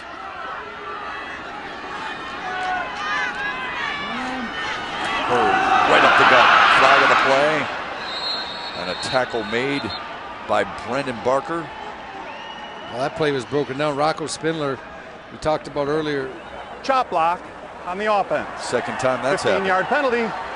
Replay first down. Rocco Spindler got good penetration into the backfield. And Ron Bellamy's got to be beside himself right now. Every time we get something going, I see one of those yellow flags. Yeah. Better watch it right here. You're going to see the chop block. Let it go. See, engage high, engage low. You just can't do that. You can cut inside the tackle box if no one is engaged with the person you're cutting. But that time they were, and Coach Bellamy saw it, and right now he's not chewing out his player. Not the official. He's like, we can't do that. Ribs, you got 15 yards that allows a fresh set of downs, then 15 yards pushes your team back on a 1st and 10, and it's just really tough to play uphill either way. Play action. Oh, they sniffed it out. Zach Scott was a half step away from an interception return for 6. He read it all the way. What I like what Clarkston's doing is let it go, run it. Now stop it. Right here, they have it circled, but they also, you can't see, they're bringing a corner over the top. Let it go, just in case they do the double, because a lot of teams will do is they'll pump the bubble screen, and one of those receivers will take off down the sidelines. They'll try to draw everyone up and then go over the top. Clarkston had that covered with Houston coming over the top. That's why you want to have smart players, guys who don't mind the film room, weight room, field, and film room. Zach Scott read it really well. Second and 9. Beasley popped in the air and almost picked off. Tell you what, Mike Flugel has done a nice job of anticipating and staying with his guy for the most part. Look, corners are going to get beat once in a while. You say that all the time, but he's done a good job. You know, and you come in here expecting Taj Mustafa as well, and also A.J. Abbott just to be tearing this team up. Well, we saw that a few years ago when we did Romeo and Castech, and they had Donovan Peoples-Jones. Right. And Brad Tanner, Romeo, basically made him a non-factor throughout the course of the game. Brad Tanner now at Western Michigan, and Donovan Peoples-Jones at Ann Arbor. And that's what we're seeing with Florida. They're doing a really good job, as well as Houston on the other corner. 3rd down and 25. Now be careful here. Just run a draw. Nothing risky. Bryce Beasley steps into the pocket, delivers down the middle of the field. It's caught by the tight end. It's James Faulkner. Drags a couple of players just shy of the 1st down. Boy, they got 23 on that big throw. Now West Bloomfield screaming, let's go for it, let's go for it. Well, your defense is playing well. I think if I'm Ron Bellamy, I'm going to want to flip the field here. I'm going to punt him. Let my defense continue to play. Boy, that's a really good catch by the tight end, isn't it? Well, he's been the go-to guy. I said on one of the previous plays, he's the guy that has helped them move the sticks, made the key catches. He hasn't dropped the ball. Do you see some drops outside by A.J. Abbott, as well as Taj Mustafa? He's got some tall receivers, man. They're going to have to hurry here. 210 pounds. It is 4th down and 2. We can run out of time here. You're going to take a timeout. Yeah, they got to hurry. 5, 4. Oh, they got to burn it. Wow. Well, better to be safe than turn it over, right? Well, want to make sure everyone's on the same page. Well, yeah. You got to believe Coach Bellamy's going to go for it now. Otherwise, why take the timeout? Take the 5 and punt penalty and punt them deep. A key 4th down for the Lakers, who trail by 1 at Ford Field. Neither team has been able to move the ball on a regular basis. Both teams struggling from 3rd downs. The penalties have hurt West Bloomfield. Would you go for it here? You know, I'm a big risk-reward guy, and I think the reward on this, it's not like you're rewarded with points. You're just rewarded with a 1st down still on your side of the 50. The risk is if you do turn it over, you're maybe a 1st down and a half, allowing Clarkston to get some points. It's not like Clarkston moved the ball real well already. May see a hard count. Donovan Edwards swings out. See if Beasley wants to keep it himself. He's going to throw for it. He's going to throw it. It's going to be caught by Mustafa. That's a 1st down. Taj Mustafa, who stepped up huge in the 2nd half, does it again. Well, Clarkston rolls the dice. They're going to bring pressure inside linebacker, which means you're going to have less help to the outside. Watch him come right inside. And that they bring Mustafa, they kind of get him lost. They leak him out. He was in a tight position off the tackle. The outside guy cleared down the field. He just leaked out into the flat. A nice job also by Beasley, the quarterback, rather, getting that ball where it was very catchable, not panicking when he saw the pressure coming. Hurd. Nothing doing. JVR Suggs in on the tackle. Brought down by JVR Suggs, 31.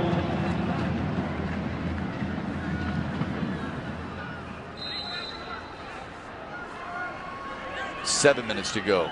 It's almost like the crowd here right now is waiting for something. They're waiting for something to happen one way or the other, because it's a 3-2 game and nothing's really happened.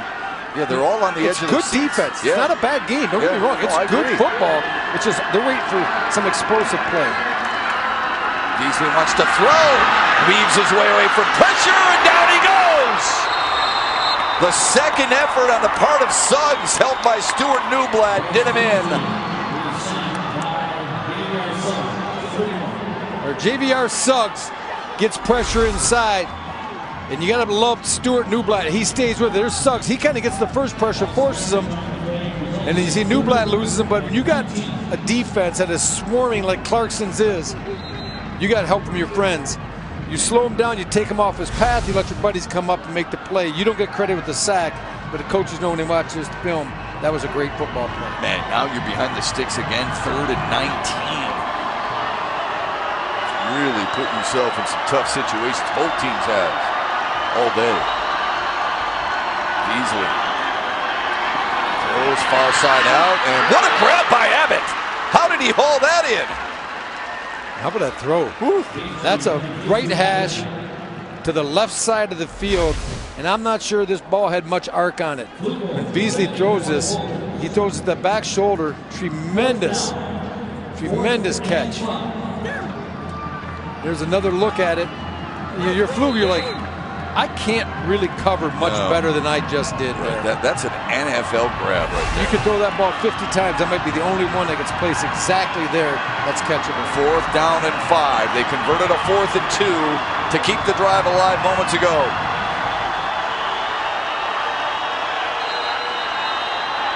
Are they getting a delay? They seem quick. I didn't see the back judge counting. It must be is that a legal substitution. That's what I was going to say. It is. Oh, my goodness. 5-yard penalty. Replay 4th down. Well, they got 12. They still have 12 on the field. Shamar Dennis came in late. That changes your whole mindset right there, doesn't it? Yeah, it does, Shep. I think you punt him now. That's what West Bloomfield's going to do. Nick O'Shea trots on. And he's been a busy, busy man today. We told his story earlier in the broadcast, how he lost his father, Dan, at the age of 52 in October to a heart attack. And how this team has played through that adversity with a heavy heart, but for him the rest of the year. We thought he would be busier in terms of field goal opportunities, but he's been really busy punting the ball. Clarkston calls a timeout because they had personnel issues. They were trying to do a sub, and it didn't get communicated, and it came off late. Coach Richardson had to take a TO. Well, we did see his blonde hair finally. As he threw his hat? Yeah, that paid off.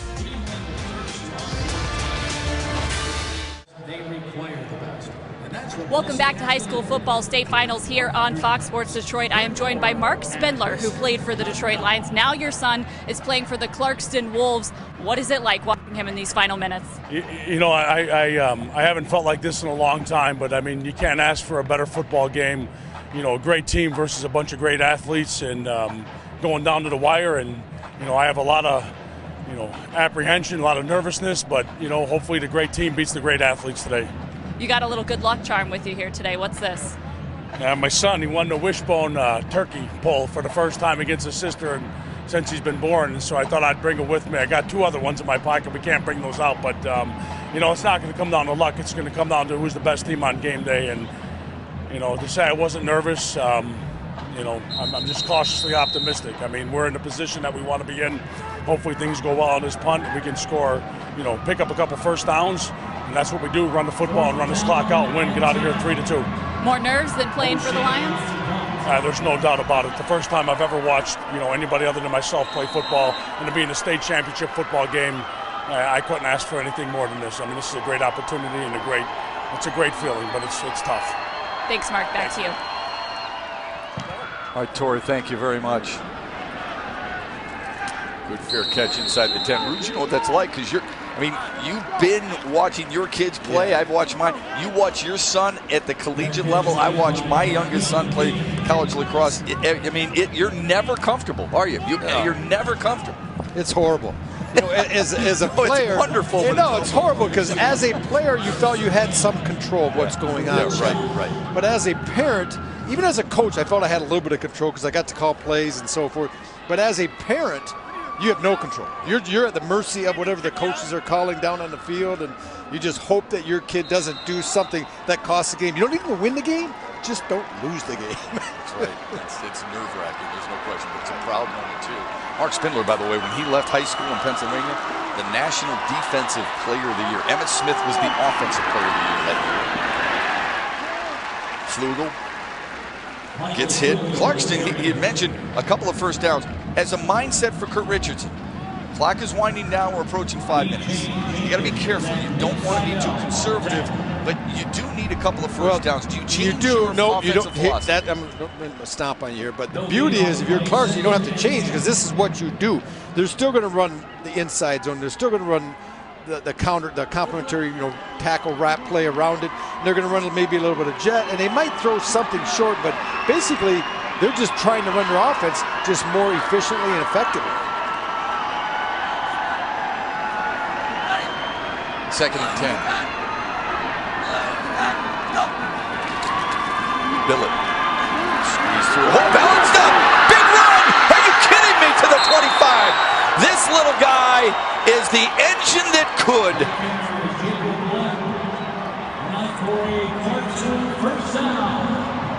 Well, this is a nice job of having patience. Okay, stop it. Look at this. Watch right here. We're going to see the block, and you're going to see Billett belly back to where it is, the trap block. He takes it. He's going to belly back to his left. A nice job by Stu Newblatt kicking that out. Stewart did a good job, and that's nice running. Sure is. You follow the big fellas. That's the safest place to be, is behind an offensive lineman. Baker College brings you that sky cam look. 3 minutes to go.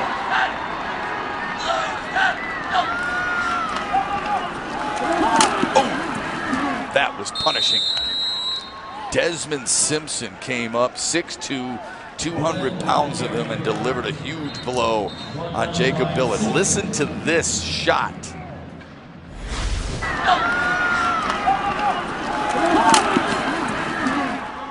Man, you hear that? Makes you glad you're up here. Oh, absolutely it does. Now, that's not a new design on the helmet of some of these West Bloomfield players like Blake Barnes. The paint just comes off. It just scrapes off because of the amount of times that they're hitting guys left and right, and they don't want it replaced. You can see the little crack. That's a badge. See the little crack right there, right? Look at this. All this is gone here. That's a Warrior helmet there.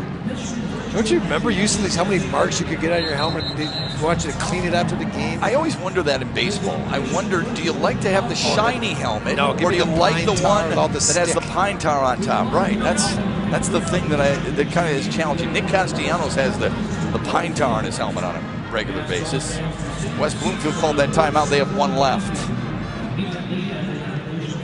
I know what some people might be thinking. Why aren't you mentioning the one guy who's famous for it, playing in a different market out east? George? Not doing it. George, No, I'd mention George Brennan any day. I was Pine Tar. Somebody in Beantown. It's just not happening. Not for me. 2:50 left. Flugel. More tough sledding between the guards. Ron Bellamy burns the final one. Burns his final timeout. Clarkston 2 remaining. Now, if you're Clarkston, you can throw it here, but if you throw it, you better be a pass you know you can complete. Maybe a back out of the backfield, a screen, something that you feel that you got a 90-95% completion rate, because you, at this level, this is in the NFL now. 2:45 in the NFL shot is a boatload of time. You get 3 drives. different teams. But in high school, if you're going to get the ball with under 2 minutes to go, it's a tough task, even with the athletes and the speed he has on the perimeter, because that pressure of Clarkston's been getting close the last couple of times. If they get a sack on you, it's going to be difficult for this West Bloomfield offense to come back.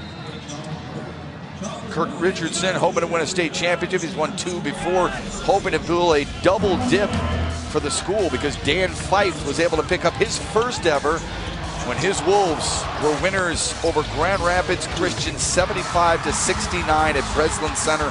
35 years as a head coach for Dan Fife. He's churned out many a quality college basketball player and some pros as well. He was a 2017 basketball champion. Well, Dan Fife, considered by many in this stage one of the greatest high school basketball coaches, and especially without a championship until then. Agreed. 3rd and 8.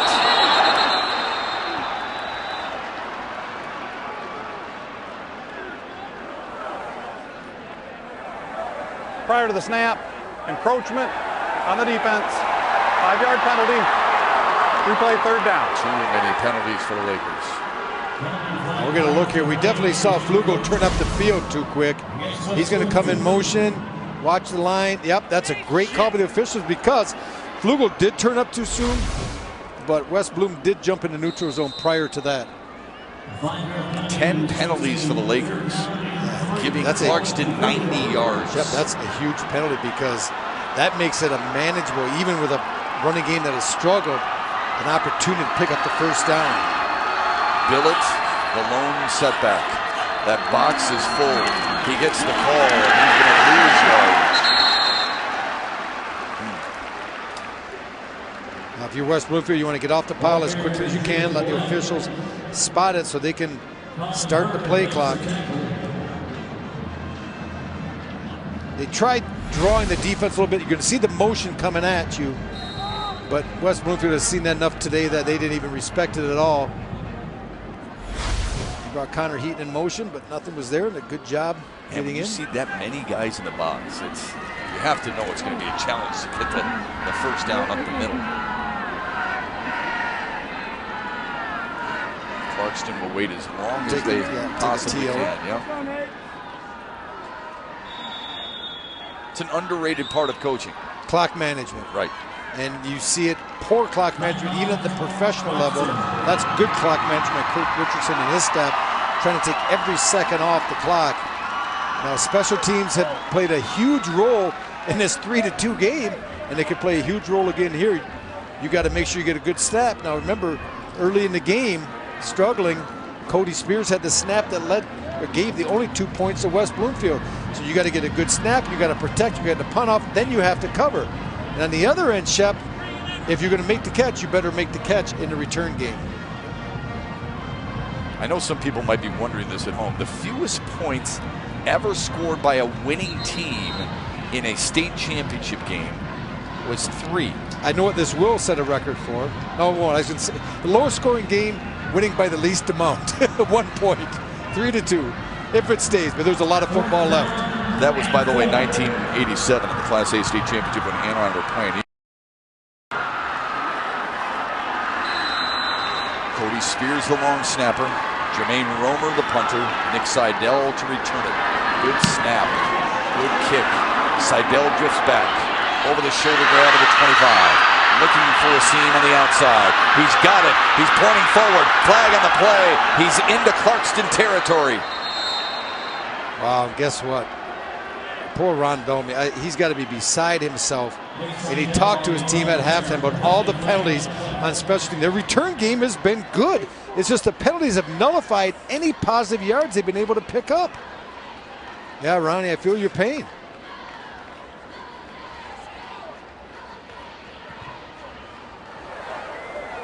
Personal foul, blindside block on the return team. 15-yard penalty from the spot of the foul. First down. Well, in defense of the officials, this is a point of emphasis with the MHSAA and the Rules Committee. The blindside block where the guy is not looking. We're going to get a look here coming into your screen. Oh, that's absolutely. Well, we saw it against Clarkston. Can you rewind that at all, fellas? You called it against Clarkston earlier. This one's worse, though, because you see number 29 Nathan Ladd with his head. He does not see that come, and that is a dangerous block, and that is a very, very good call. Now, some of them, you know, and Ron Bellamy, he'll be the first to see when he sees that, he'll acknowledge that that's the right call. Now, I'm not saying he's going to acknowledge that all the calls he's gotten against him today have been the right call, but that one definitely was. Shamar Dennis, the lone tailback. For Bryce Beasley, no timeouts. Stands tall in the pocket. And underneath route to Faulkner. Brought down at the 33-yard line. They'll stop the clock with 1:35 remaining. Good job by James Faulkner getting out of bounds to stop the clock, because anything short right now, you really don't want to go for. You want to try to get to 10 yards. Throw past the sticks, because at least if you get the first down and tackle quickly, they will stop the clock to move the chains, allow you to get your offense back up to the ball. They do just that with an empty set. If you're going to trail, you want to trail the guy who can sling it. This kid can spin it as well as anybody. Beasley against a four-man rush. Lofting and picked off! Intercepted by Tyler Houston! And slide shy of the 50 to possibly seal the deal for the Wolves.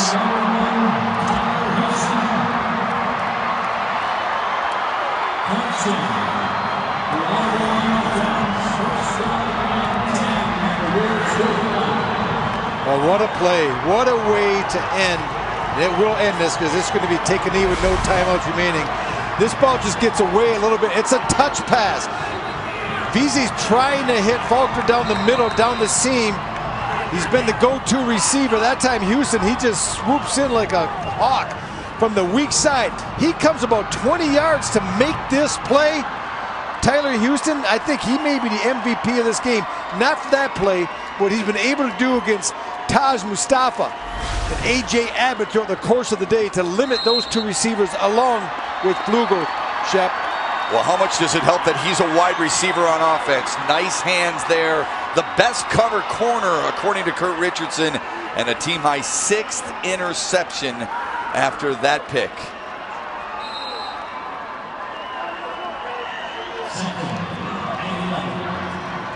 What a game. I tell you, for a 3-2 game, I know people say, oh, that's bad football. That's not bad football. It's just really good defensive football. It has been littered with some penalties. Well, those are the same but, man, people. This has been a physical game. Those are the same people who say defense wins championships. They get that. But they don't want to see it. They don't want to see it. Right. Very good point, Matthew. It just, you know, people will say they like hockey and they like soccer, then you should love this, because yards were at such a premium in this game. A 5-yard run or a 6-yard run was a great play today, because it was just a battle of attrition trying to survive. Turnovers were the difference in week 4. When Clarkston coughed it up 5 times and lost at West Bloomfield. Redemption is theirs. They forced 3 turnovers by the Lakers, and a 1-point win gives the Wolves their 3rd state title.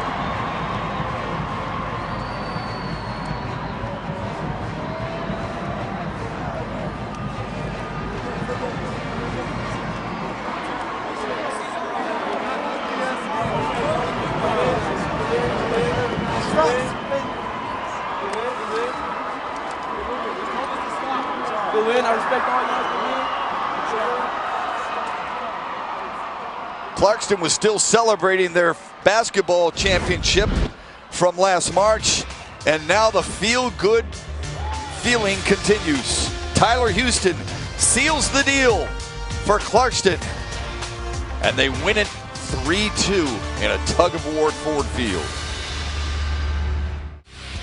Menards brings you the big money moments, and there were a lot of for this Clarkston defense. See Nicklin coming early on with a hit.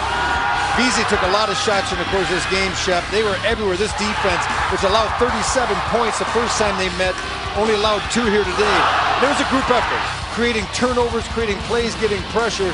But ultimately, you need the big players to step up and make plays at the end of the game. And that's exactly what Tyler Houston did, showing his receiving skills, coming across, closing about 15 yards, reading the quarterback, great interception, take a knee, become state champions for, I believe, 3 of the last 4 years. And for them to win that championship and redeem themselves after a decisive loss at West Bloomfield earlier this year just goes to show you sometimes that first meeting doesn't matter all that much. And you look at this team and you see what West Bloomfield was able to do offensively. It was Clarkston's ability to run the football, but more importantly, West Bloomfield 11 penalties and 3 turnovers. Tough to win a state title game that way. Head coach Ron Bellamy is going to go to sleep tonight just rolling in his bed, tossing and turning and thinking, man, any 1 or 2 of those penalties, if we could have avoided them, we might have had a lot better chance to get the victory. The 14 punts tied a single game championship record. West Bloomfield wonders what could have been. Clarkston celebrates what they've done. Final score, Clarkston 3, West Bloomfield 2. For Rob Rubin, Tori Petrie, and our entire Fox Sports Detroit crew, I'm Matt Shepard saying so long from Ford Field. We're glad you enjoyed the Division I football final. Stay tuned for the Division V final. Saginaw Swan Valley against Grand Rapids West Catholic at 4:30 on Fox Sports Detroit Plus and Fox Sports Go. As football week in Michigan continues. Enjoy the rest of your weekend, everybody.